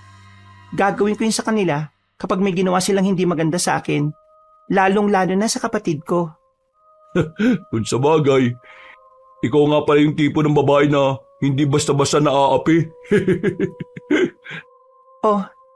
Ano palang meron at biglang napasyal ka dito sa amin? Tatanong ko sana kung maglalako ba kayo ng saging bukas. Ang dami kasing dating ngayong araw eh. Hindi na siguro muna. Bakit naman? Basta, huwag ka na magtanong. Anong klaseng kausap to, labo? Napapailing na lamang si Jano sa akin. Ang bilis ko kasing tamarin sa pakikipag-usap sa iba. Dahil hindi nalabas ng kwarto si Bembong, inihabilin ko na muna siya kay Aling Pina. Kailangan kong puntahan ng maglolo para alamin kung may bagong impormasyon silang nakuha. Nang naglalakad na ako, bigla na lang lumabas sa gilid si Dagul. Hinila niya ako papunta sa gilid. Agad naman akong dumistansya sa kanya. Wala ang anting-anting ko kaya hindi ko malaman kung totoo ba talaga ang hinala namin na aswang siya o hindi. Ako to, yung kababata mo. Paano mo nalaman na dito ka nakatira? At saka, lumayo ka nga sa akin, aswang ka. Araya naman eh. Ang tagal kitang hinanap tapos nagpapaniwala ka lang sa kapatid mo. Hindi nagsisinungaling ang anting-anting namin. Aswang ka, Dagul. Ngayon, sabi mo sa akin kung nasaan ang iba mo pang kasama at ang pinuno ninyo. Kung talagang may pagpapalaga ka pa sa akin, lalo na sa pagkakaibigan nating dalawa, magsabi ka. Ano nga ituturo ko sa'yo? Wala nga akong alam sa sinasabi mo eh. Teka, paano ko ba mapapatunayan na hindi ako aswang? Alam ko na. Halika. Saan mo ko dadalhin? Di ba may palengke dyan? Kukuha ako ng bawang at kakainin ko pa mismo sa harapan mo. Huwag nga akong hawakan. Di sige. Mauna na ako maglakad. Kahit na meron akong pagdududa sa kanya, pinagbigyan ko pa rin siya ng pagkakataon na mapatunayan kung ano man ang sinasabi niya. Nagpunta kami sa palengke. Bumili kami ng bawang. Pinakita niya mismo na nasa bibig niya ang bawang. Ninuya niya pa at nilunok. O ano? Di ba ang aswang takot sa bawang kasi mapti sa balat at saka lalo na sa lalamunan. Oh, tingnan mo naman ang ginawa ko. Kinain ko pa. Kaya paano magiging aswang ako? Ang bihira naman talagang buhay to. Oh. Hindi ka ba talaga aswang? Ay sus! Ang kulit mo naman! Hindi nga! Baka naman kasi nung sinabi niyong naging aktibo yung anting-anting nyo, may aswang talaga sa paligid. Pero hindi ako yun. Araya, makinig ka naman sa akin. Marami akong gustong ikwento sa'yo eh. Pero makukwento ko lang yun sa'yo kung aalisin mo yung pagdududa mo sa akin. Huminga ako ng malalim, Kabanong. Hindi ko rin alam kung bakit sobrang bilis ko siyang pinagkatiwalaan noon. Nangyayain niya kasi akong pumunta sa ilog para magmuni-muni. Sumama naman ako sa kanya kaagad. Ang dami naming napag-usapan. Karamihan, binalik lang namin yung mga ginagawa namin nung bata pa kami. Masaya ang usapan namin. Parang naging bata uli kami. Lalo na nang magbasaan kami ng tubig. Ang bilis ng panahon ano? Parang dati, naalala ko pa. Ang babata pa natin. Wala tayong ibang iniisip na pinoproblema, kundi yung paglalaro lang natin. Pero ngayon, kakaibang laro na yung hinaharap natin eh. Yun ang hamon natin sa buhay. Kaya ikaw Araya, palagi kang mag-iingat kung ano man ang mga lakad mo. Kung may ginagawa ka man na alam mong delikado, ay nako, itigil mo na. Kasi maikli lang ang buhay natin eh. Sa halip na mangamba, mas piliin na lang natin maging masaya. Hindi ako nagsalita. Pakiramdam ko kasi pinapatigil niya ako kung ano man ang ginagawa ko. Na parabang may alam talaga siya kung anong mga ganap ko sa buhay. Kaya kahit nagtitiwala na ako sa kanya noon, hindi pa rin mawala-wala sa isipan ko na parang meron siyang itinatago. Dagul, totoo ka ba sa akin? Ha? Oo naman. Anong klaseng tanong yan, Araya? Kung sakali man na totoo ka sa akin, gusto ko na tahakin mo ang payapa at maayos na buhay. Matagal tayong hindi nagkita. Halos 2 dekada rin. Kaya yung mga taon na wala tayong koneksyon sa isa't isa, gusto ko sanang ituloy bilang magkaibigan tayo. Pero mangyayari lang yon kapag alam kong nasa maayos ka na kalagayan at kabutihan lang ang ginagawa mo. Ito naman, kung makapagsalita, akala mo naman talaga, isa akong preso na nakatakas sa kulungan eh. Wala ka pa rin bang tiwala sa akin, ha, Raya? May tiwala ako sa'yo. At sana yung tiwala ko na yon, hindi masira, Dagol. Ang tagal nating hindi nakita eh. Pero wala ka pa rin sinasabi sa akin tungkol sa kung ano man ang nangyari sa buhay mo. Lahat ng napag-uusapan natin ay kung ano tayo noon. Wala akong narinig sa'yo kung ano ka ngayon. Kabanong, nung mga oras na yon, alam kong may hindi talaga siya sinasabi. Nababasa ko sa mga mata niya na nagpipigil siyang tapatin ako sa bagay na hindi ko naman alam. Tumingin siya sa akin ng seryoso.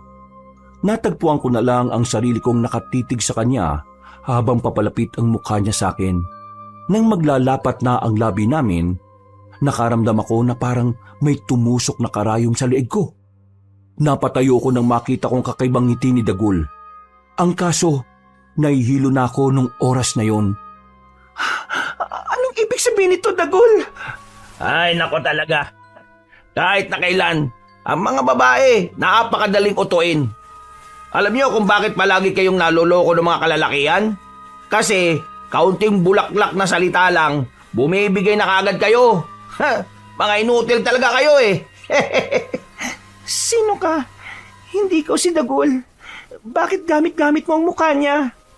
Araya, ako pa rin naman to eh. Ang pagkakaiba lang, hindi na ako yung batang nakilala mo noon. Iba na ang landas na tinahak nga natin. Ikaw, mas pinili mong maging manunugis at pumatay ng mga aswang. Ako naman, mas pinili kong maging aswang at pumaslang ng mga taong kagaya mo. Bakit? Bakit ka napunta sa ganyan? Bakit ka humantong sa ganyan, Dagul? Bakit? Dahil pinagkaitan ako ng mundong ito. Mula nung tanggalin ng lolo mo sa trabaho ang tatay ko noon, nagkandal leche-leche na ang buhay namin. Namatay ang nanay ko sa sakit at wala kaming perang pampagamot. Pero kung di sana tinanggal ng lolo mo ang tatay ko, may sasalba pa sana namin ang nanay ko. Ang tatay ko naman, kinitil ang sarili niyang buhay dahil hindi niya matanggap na inalis siya sa trabaho. Dahil wala namang maayos na dahilan. Mula nang mawala mga magulang ko, para akong daga na pakalat-kalat. Tapos ngayon, tatanungin mo ko kung bakit ako napunta sa kadiliman? Tanungin mo ang lolo mo at baka alam niya ang sagot. Napahawak na ako sa ulo ko nung maramdaman kong medyo kumirot. Pagtingin ko kay Dagul, mas lalo na siyang umiikot sa paningin ko. Ngayon, iisa-isahin ko na ang angkan nyo. Isusunod ko na sa'yo yung kapatid mo na madaldal. Wag gawin. Hindi ko na naituloy ang sasabihin ko nang bumagsak ako sa lapag. Tuluyan na akong nawala ng malay. Nagising na lamang ako na nakahiga sa isang matigas na papag. Masakit ang ulo. Para akong nakainom ng maraming alak. Pagtingin ko sa paligid ko, nakita ko na lang si Dagul na nakaupo sa gilid. Kasama na niya ang isang matanda na sobrang pamilyar sa akin. Napamulagat ako ng mga mata ko dahil hindi ko alam kung bakit kasama niya ang kababata ko. Ngumiti pa siya sa akin, kagaya ng ngiti tuwing bumibili siya sa akin ng saging. Mabuti naman at gising ka na, iha. Akala ko wala ka ng pulso eh. Anong ginagawa mo dito, Mang Aduhay? Ginagawa ko rito? Dagul, paliwanag mo nga sa kanya kung ano ang ginagawa ko rito. Si Mang Aduhay, siya lang naman ang pinuno ng mga aswang. Ha? Pinuno ng mga aswang? Anong ibig sabihin nito, Mang Aduhay? Nagulat ka ba, iha? Sumagot ka. Ikaw ba talaga ang totoong pinuno ng mga aswang? Oo, ako nga. Ako nga ang pinuno ng mga aswang. Ang pinuno na hinahanap ninyo. Pinagmukha mo lang pala kaming tanga ng kapatid ko. Hindi kasalanan ni pinuno kung masyado kayong madaling utuin eh. Kaso kasi, kaunting pagpapakitang tao lang eh. Nauhulog na kayo kagad. Alam mo rin ang tungkol dito? Oo naman. Linano na talaga namin to. Nung malaman ko pa lang na nandito ka na sa Sigihor, nakagawa na kagad kami ng malupit na plano ni pinuno. Akala mo siguro madadala mo kami ng pagtitinda-tinda nyo ng saging ano? Kilala ka namin. Pagpunta mo pa lang dito, alam na namin kung anong pakay ninyo. Mga duwag! Anong sinabi mo? Duwag! Takot! Kinailangan niyo pa akong igapo sa igana ito para lang siguraduhin hindi kayo mapapahamak? Tama naman ang sinabi mo. Alam ko naman na ikaw ang malaking banta sa mga gusto naming gawin. Wala akong pakialam sa dalawang lalaki na kasama mo. Kayang-kaya ko silang paslangin ng walang kahirap-hirap. Huwag ka masyadong makampante. Hindi niyo alam kung anong kayang gawin ng kapatid ko. Yung kapatid mong bobwet? Seryoso ka ba? Kulang pa sa karanasan ng batang yon. Baka tirisin ko lang yun eh. Dagul, siguraduhin yung hindi ito makakatakas ha. Ano bang gagawin niyo sa akin? Ikukulong ka lang naman namin dito hanggang sa matapos na namin ang lahat ng dapat gawin sa labas. At kapag ayos na ang mga bagay-bagay, magiging isa ka na sa amin. Kailangan namin ng isang manunugis na pwedeng gawing aswang bilang mandirigma. Hindi mangyayari yan. Kahit na mamuti pang mata mo. Ngumiti na lang sa akin si Mang Aduhay. Kung noon ay gumagaan ang pakiramdam ko kapag ngumingiti siya, ngayon ay galit na ang nararamdaman ko. Lumabas ng silid si Mang Aduhay. Ang naiwan na lamang ay ako at si Dagul. Tiningnan ko siya na masama. Huwag mo nang tangkain pang makatakas dito. Wala ka rin magagawa. Wala na sa'yo ang anting-anting mo. At hindi na yun may babalik pa sa'yo kahit na kailan. Saan niyo dinala ang anting-anting ko? Hulaan mo! Walang iya ka. Kung alam ko lang na naging demonyo ka na ngayon, di sana matagal ko nang kinalimutan ng pagkakaibigan natin. Di sana hindi na kita hinintay. Aba, kasalanan ko na naman ba? Pinili mo yan eh. Sinubukan kong magpumiglas ng mga oras na yon, Kabanong. Pero masyadong maigpit ang pagkakagapos nila sa magkabilang kamay at pako. Habang si Dagul, patawa-tawa lang siya sa gilid. Kung makakalapit lang talaga ako sa kanya noon, mabubungi siya sa akin. Sabihin mo, unggoyo ba ang tawag sa inyo? Ha! Ang galing mo naman. Paano mo nalaman yan? Akala ko talaga wala kang ideya sa mga kagaya namin eh. Anong klaseng aswang kayo? Bakit hindi kayo tinatablan ng bawang? Bakit hindi nararamdaman ang anting-anting namin ng mga nasa banyo ng Makopa? Kaming mga unggoyo ay may kakayahang itago ang presensya namin. Hindi kami tinatablan ng mga anting-anting na yan. Mga unggoy pala kayo eh. Kaya naman pala mahihilig kayo sa saging. Buti naman habang tumatagal naiintindihan mo na rin ang sitwasyon. Nakakahanga ka naman.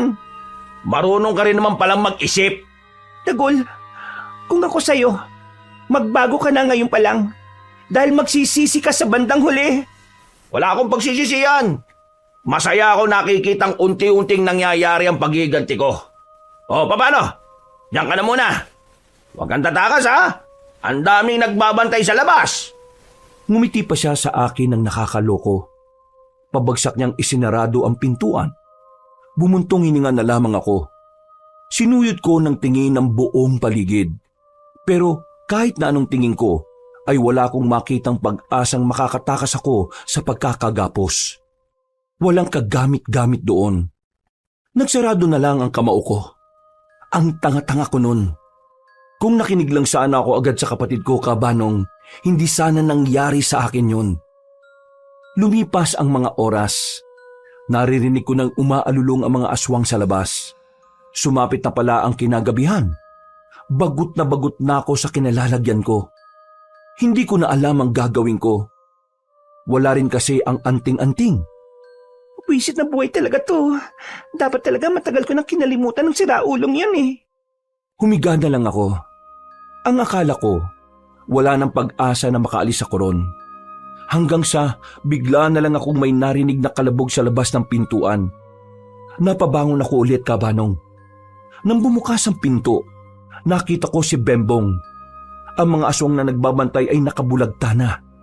Pumasok siya kaagad at kinalaga ng pagkakagapos ko. Nakahinga ako ng maluwag. Buo talaga ang tiwala ko sa kapatid ko. Kahit kasi bata pa lang siya, kayang-kaya niyang lumusob mag-isa. Pero ginagawa niya lang yun kapag nasa panganib ang buhay ko. Maraming salamat dumating ka, Bembong. Hindi ko alam ang gagawin ko.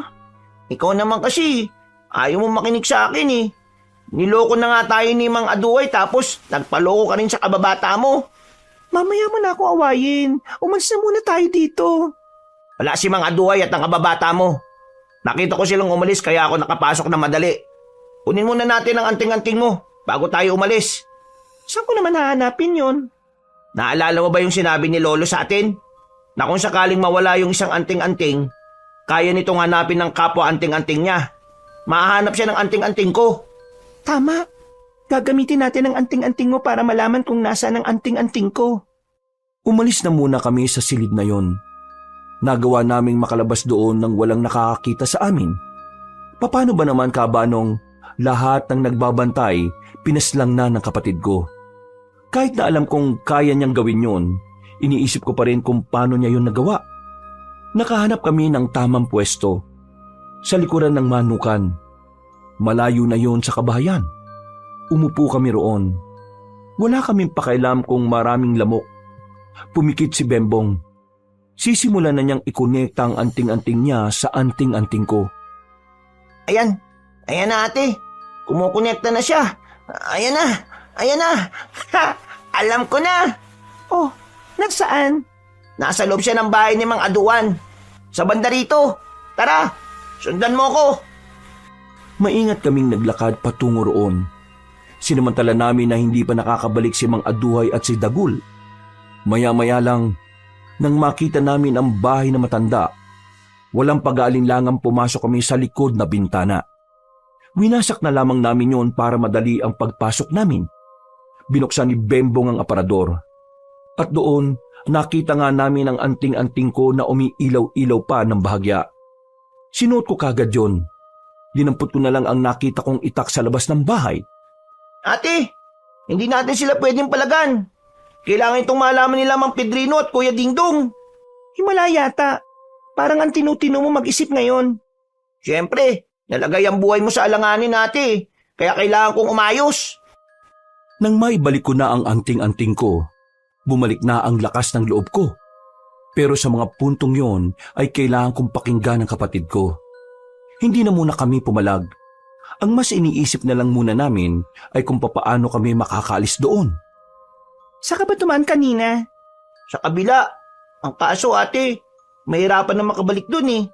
Nasa tiyempo lang akong kanina na umalis yung nagbabantay sa bungad. Mas mainam yata kung sa gawing ito tayo dumaan. Wag ate, galing din ako dyan kanina eh. May mga nakita ko mga nakabantay dyan. Hindi lang natin makita kasi madilim. Pampihira. Saan naman tayo ngayon dadaan nito? Doon ate. Nakadaan ka na ba doon? Hindi pa. Pero base sa nakikita natin, parang wala namang nagbabantay. Huminga ko ng malalim. Inihanda ko ang hawak-hawak kong itak. Nagsimula kaming maglakad palapit doon. Pagdating namin, may nakita kaming dalawang aswang na nakaupo sa gilid. Sinadya nilang nasa dilim sila para hindi sila makita. Buti na lang ay naramdaman agad yun ang dala naming anting-anting. Gumilid kami. Iniisip namin kung papaano kami makakalis doon nang hindi kami namamalayan o nakikita. Pagakbang pa lang ni Bembong ng paa, nakalika na kagad ito ng tunog nang maapakan niya ang tuyong dahon. Nalaman ng mga aswang na nasa likuran kami ng halamanan. Umalulong agad ang mga ito para magbigay hudyat sa mga kasama nila. At sa mga sandaling yun, wala na akong sinayang na pagkakataon. Lumabas ako ng pinagtataguan ko at walang pagdadalawang isip na nilapitan ko ang dalawang aswang. Bago pa man makalapit si Bembong, pinaslang ko na agad ang mga yun. Narinig na namin ang magkakasunod na alulong ng mga aswang. Sa puntong yun, kinailangan na naming umalis dahil anumang oras ay madaratnan kami ng mga aswang doon. Pero hindi pa man kami nakakalayo. Naramdaman na lang namin na meron nang nakasunod sa likuran. Ate, kailangan natin silang harapin. Kung hindi, baka madala natin sila sa baryo natin. Susundan nila tayo eh oh. Sige na, mauna ka nang umalis. Akong bahala na sa kanila.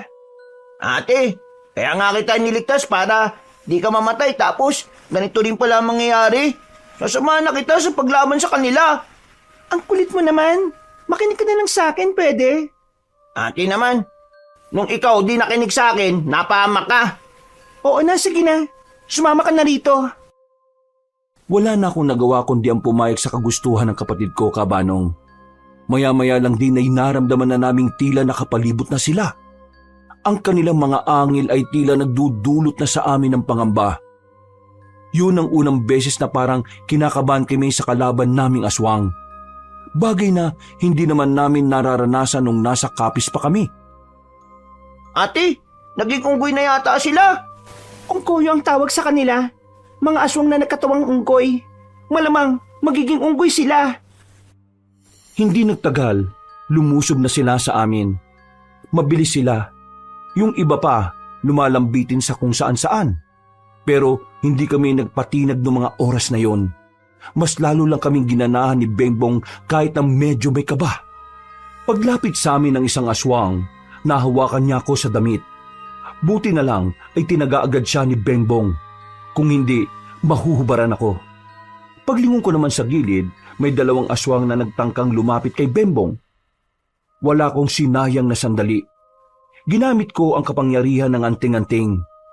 Nagawa kong salagin yun at napatay ko ang dalawa. Sa mga sumunod na sandali ay mas lalo silang naging mabilis. Pero dahil sa anting-anting ay hindi kami nadedihado sa laban. Pero kahit na nakakalamang kami, hindi kami naging kampante. Alam namin na anumang oras maaring magbago ang ihip ng hangin. Ayang kaya naman natin, ate. Hindi sila maubos. Kailangan na nating umabante. Sa ibang direksyon na lang tayo dumaan para hindi na natin sila madala sa baryo. Umabante na kami ng mga oras na yon. Pero habang umuusad kami, sumusunod din sila sa amin. Parang lalo silang nadadagdagan kapag may napapatay kami sa kanila. Habang tumatagal, unti-unti kong nakikita na kung magpapatuloy ang pagdami nila, mahihirapan na rin kami ng kapatid ko.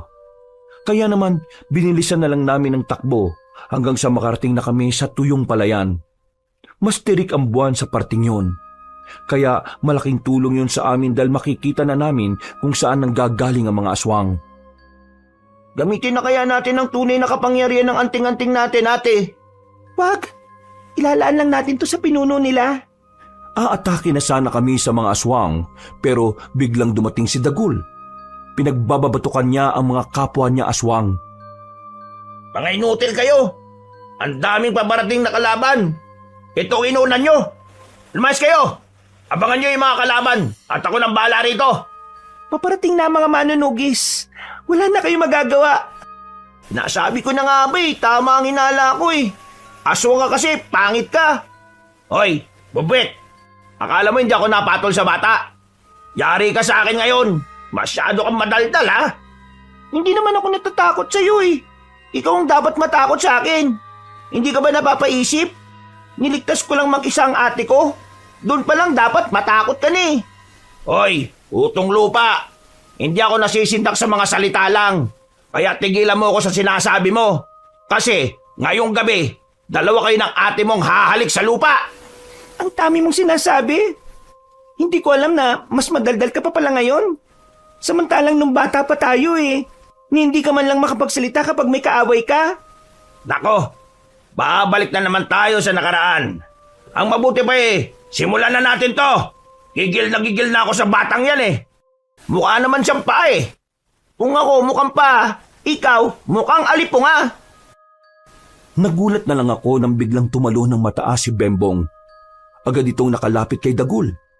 Kitang-kita ko rin na inis na ang kapatid ko sa kababata ko. Kaya naman, hindi na rin ako nagsayang ng oras. Sinabayan ko si Bembong sa pag-atake. At kahit na dalawa kami, nagagawa pa rin makailag ni Dagul. Hindi kayo makakaisa! Anong hindi?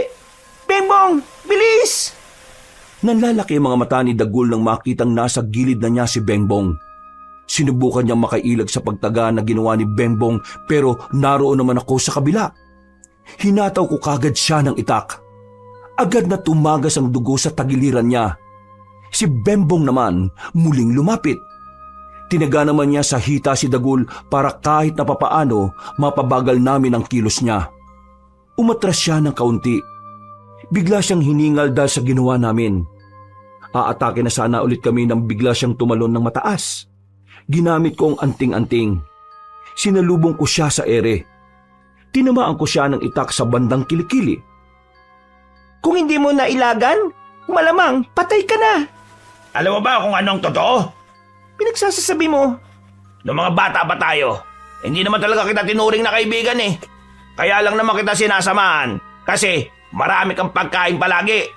Nakakalibre ako ng kain. Wala kasing pagkain sa bahay namin minsan kapag hindi nagpapasahod ang lolo mo. Hindi totoo yan. Alam ko na talagang tinuring mo akong kaibigan noon. Hindi ka ba kakapagsinungaling sa akin, Dagul? Ha? Nagsisinungaling? Bakit naman ako magsisinungaling, Araya? Ito ang totoo. Walang kahit na anong espesyal sa'yo. Kaya kahit na kailan, hindi kita nakitang bilang kaibigan. Ginamit lang naman kita para sa pansarili kong interes. Kasi noon pa man, alam kong malabong maging magkaibigan ng isang dukha at ang isang mayaman na kagaya mo. Walang alaga sa akin ang lahat ng alaala na meron tayong dalawa. Kung hindi ka lang kita kailangan paslangin hindi na kita maaalala Huwag kang makinig sa kanya, ate. Sinisira lang niya yung kaisipan mo para mawala ang atensyon mo sa laban. Huwag kang mag-alala, Bembong. Hindi ako naapektuhan. Kahit na ang totoo, ay nasaktan ako sa mga sinabi ni Dagul Kabanong. Pinilit ko na lamang na maging manhid. Pumorma na ako at muling humarap sa kababata ko. Maigpit ang hawak ko sa itak. Ako na mismo ang nagpatuloy ng laban. Magkakasunod na hagupit ng itak ang ginawa ko. Kahit na may tama na si Dagul, ay nagagawa pa rin niyang makaiwas. Maya-maya pa, nagkaroon ako ng isang pagkakamali. Nakakuha siya ng pagkakataon para makatama sa akin. Tumalsik ako sa lakas ng suntok niya. Mabilis namang rumisponde ang kapatid ko para tulungan ako. Yan kasi, sabi mo di ka apektado, pero para ka namang wala sa sarili yung matake. Ano? Masakit pa? Nagsisimula pa lang ako. Umanda ka. Sinaktan mo ang ate ko, ha? Bembong, huwag ka masyadong magpapadalos-dalos. Huwag ka mag-alala, ate. Ako nang bahala sa isang to. Ang kulit mo talaga. Ikaw, isang bubit. Lalaban sa pusa. Pupusa ka. Ako naman, Leon. Aba! Agad akong tumayo. Pipigilan ko sana si Bembong pero mabilis na siyang nakalapit kay Dagul. Pinaghahagupit niya yun ng kanyang espada. Ilang beses niya ring tinamaan, pero parang hindi naman tinatablan. Tumatawa-tawa pa yun na parabang wala lang sa kanya ang ginagawa ng kapatid ko. Maya-maya lang, naramdaman kong parang may iba pang naroon bukod sa amin. Mabilis kong kinuha si Bembong at dumistansya. Bakit, ate? Nandiyan na si Mang Aduhay. Lumabas siya mula sa dilim. Kampanteng naglalakad palapit sa amin. Nakita ko naman ang kakaibang ngiti ni Dagul, na parabang ang dating ng matanda ay ang pag-asa niya. Buti naman dumating ka, mga duway. Nakakahiya ka. Ha? Isa kang malaking kahiyan sa mga aswang. Hindi mo magawang palaga ng ganyang kalit na bata? Pero, mga duway, dalawa po sila eh. Mag-isa lang kahit na ilan pa yan. Nagpakita ka man lang sana na kahit papaano nakakalabang ka. Pero wala. Tingnan mo yung dalawang kalaban mo. Kakaunti pa lang ang galos. Kung ibang aswang yan, baka pinatay na yung dalawang yan. Pero ikaw ano? Mga duway, malalakas silang dalawa eh. Kahit na yung bata na yan. Impact mo sa labanan yan, mga duway. Ang sabihin mo, mahina ka lang talaga. Tinuruan kita kung paano maging malakas. Pero isang musmus lang ang magpapahina sa tuhod mo? Hindi ako musmos. Bata lang ako sa paningin nyo. Pero kayang-kaya ko kayong labanan at paslangin. Hoy bata, ibahin mo ako. Hindi ako kagaya nito na mahina. Pumapatol pa naman ako sa bata. Kaya hindi kita palalampasin. Subukan mo lang saktan ng kapatid ko. Ihahatid kita sa tahanan ng mga demonyo. Kung ganun pala, di simulan na natin. Mga duway, labang ko ito. Manahimik ka! Anong karapatan mong angkinin ang isang laban kung hindi mo na ito kayang panindigan? Pero, tumigil ka na! Nagulat na lang ako sa ginawa ni Mang Aduhay. Humaba kasi ang kuko niya at ibinaon niya sa tiyan ni Dagul. Sumuka agad ng dugo ang kababata ko. At bago siya bumagsak sa lupa, nakita ko pa siyang nakangiti sa akin. Hindi ko alam kung ano ang ibig niyang sabihin sa ngiting yon. Pero nakaramdam ako na matinding kalungkutan. Natagpuan ko na lang ang sarili kong tumutulo ang luha ko. Anong ginawa mo sa kanya? Oh, bakit ka nagagalit dyan? Di ba kalaban niyo ang mga aswang? Yan na. Ako mismo ang gumawa ng gusto niyong gawin. Kababata mo nga pala si Dagul. Pasensya ka na. Hindi ko na kasi maalala eh. Walang hiya ka. ate! Sa galit ko, kabanong, nilapitan ko kagad si Mang Aduhay. Pinagtatataga ko siya, pero hindi ako makatama. Bigla na lang niya akong sinuntok sa tiyan. Sobrang lakas. Napadura kagad ako ng dugo. Namimilipit akong bumagsak. Si Bembong naman, sumunod na rin sa kanyang pag-atake. Pero masyadong kakaiba si Mang Aduhay. Parang naririnig niya ang utak namin dahil basang-basa niya ang bawat kilos. Nahawakan niya ang kapatid ko sa damit. Inagaw nito ng marahasang espada. Binalibag naman niya si Bembong. Mahihina naman pala kayo eh. Nagsayang lang ako ng pamasahe para humantong sa ganito. Hindi ako makapaniwala na kayo ang pinagmamalaki ng kapis. Pero ngayong nandito na kayo sa harapan ko, wala man lang akong saya na nararamdaman. Para lang ako nakikipagsuntukan sa katawan ng saging. Puro ka saging eh, no? Palibasa, unggoy ka! Napalingon kami sa gilid. Nakita naming kararating lang ni Mang Pedrino at ni Dingdong. Sa puntong ito, tila nabuhayan na ako ng loob. Tumaas kahit papaano ang moral namin ng kapatid ko. Bumangon ako at lumapit kay Bembong. Nahihirapan siyang makatayo. Sa liit kasi ng katawan niya ay mararamdaman niya talaga ang paghampas niya sa lapag. Sa wakas, nakita na rin kita. Matagal mo na pala akong hinahanap. Sino ka ba? Ako lang naman ang tumatayong pinuno ng mga manunugis dito sa Siquijor. Aswang ka! Dapat alam mo yan! Pasensya ka na ha, pero wala akong panahon para kilalanin ka. Walang pakundangan na umatake si Mang Aduhay kay Mang Pedrino. Sinabayan din ito ni Dingdong. Base sa nakikita ko, ibang-iba ang paraan ng pakikipaglaban na maglolo. Mas maingat sila, pero mabilis. Kabanong, buong akala namin ay nakakalamang na kami sa laban noong oras na yon. Nakabangon na rin kasi ako noon kaya 3 na kaming lumalaban sa kanya. Pero hindi ko inakala na sa mga sandaling yon magagawa pa rin makabawi ni Mang Aduhay. Kahit duguan na ang katawan niya, nagawa niya pa rin makapagbago ng anyo. Hindi niyo ako mapipigilan sa gusto kong mangyari. Tahanan namin ang Siquijor! Hindi namin to ibibigay sa inyo! Muli naming inatake si Mang Aduhay. Naging maskuladong unggoy siya noong mga oras na yun. Una niya akong nilapitan. Hindi ako nakapaghanda. Buti na lang ay humarang si Dingdong. Sinubukan niyang hagupitin si Mang Aduhay ng itak. Pero hinawakan lamang yun ni Mang Aduhay. Inagaw at saka dinakma sa mukha si Dingdong. Si Mang Pedrino naman ay nagawa na ring dakmain sa damit. Hinila ito sabay suntok sa mukha. Tila nawala ang angas nilang dalawa. Nang madako na ang tingin sa akin ng aswang na unggoy, inihanda ko na ang sarili ko. Ate, ngayon na! Gawin mo na! Inihagi sa akin ni Bembong ang anting-anting niya. Bago makalapit si Mang Aduhay ay naisot ko pa ang anting-anting na yun. Agad na dumaloy ang nag-uumapaw na kapangyarihan sa buong katawang ko. Paglapit ni Mang Aduhay sa akin, sinuntok niya ako ng malakas. Tinamaan ako sa dibdib pero parang hindi ko na yun naramdaman. Isinarado ko ang kamao ko. Sa sobrang gaan ito, ay malakas ko itong pinadapo sa panga niya.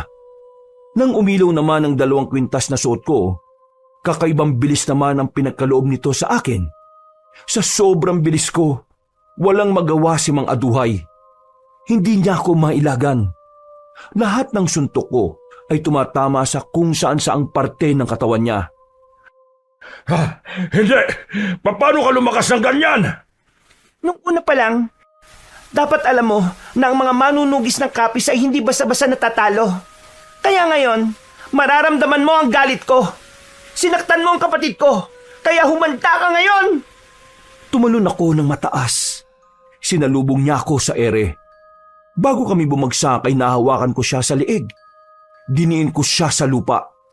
Sinipa ko ng maraming beses ang kanyang mukha. Hindi ko yun tinigilan hanggat hindi ko nakikitang sumusuka siya ng dugo. Pero nagawa niya pa rin akong itulak at makabangon. Gigewang-gewang na siya. Pero nagagawa niya pa rin tawanan ng sitwasyon. Naririnig mo ba ang hiyaw ng mga kasama mo?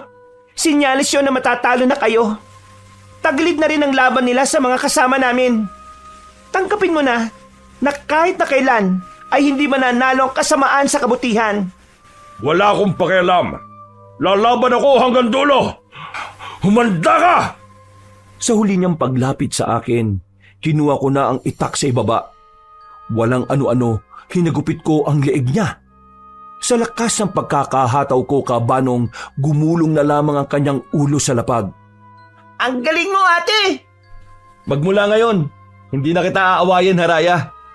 Tunay ngang kakaibang galawan ng mga taga-kapis. Ang buong Siquijor ay nagpapasalamat sa inyong dalawa. Ginawa ko lang kung anong nakasaad sa misyon namin. Tinulungan ko na silang bumangon. Binalikan na lang namin ang iba pang aswang na natira. Tinulungan namin ang mga manunugis na matapos yun. Di kalaunan, tuluyan na nga naming nakuha ang tagumpay. Idiniklara na ni Mang Pedrino na wala ng banta sa buhay ng mga taga-Siquijor. Kabanong, ang laban na yon ang tumatak talaga sa puso ko. Lalo na't sa laban din na yon nawalan ako ng matalik na kaibigan. Pero sa kabila ng pagbabago ng kababata kong si Dagul, ipinagdarasal ko na lang na kung magkikita kami balang araw, makikita ko na rin ang dating siya noong una kaming nagkakilala. Kinabukasan ay nakauwi na rin kami ng kapatid ko sa bahay. Inabutan namin si Aling Pina na nagwawalis sa bakuran namin dahil sa mga tuyong dahon. Diyos ko, ano ba nangyari sa inyo? At bakit may mga benta kayo sa katawan? Galing lang po sa gubat. Sinubukan namin mangaso pero delikado pala kasi madulas sa gubat kaya ayan. Masakit po ang likod ko, Aling Pina. Pwede po ba akong makahingi ng masarap na puto? Puto pala ang gusto mo? Aba, sige. Magpapaluto ako ngayon. Uy. Narinig ko, may puto. Pengi ako. Hindi mo narinig. Ang sabi ko, magpapaluto pa lang ako. Ay, kala ko naman nandito na. Sakto, nagugutom na kasi ako eh. Oh, bakit? Anong nangyari sa inyong dalawa? Nasabi na namin kay Aling Pina. Siya na lang ang tanungin mo. Aling Pina, ano ba nangyari sa kanila? Ay nako, bahala ka dyan. Mabuti pa samahan mo na lang akong bumili ng rekado. Magluluto tayo ng puto. Umalis silang dalawa at napapangiti na lamang kami ni Bembong.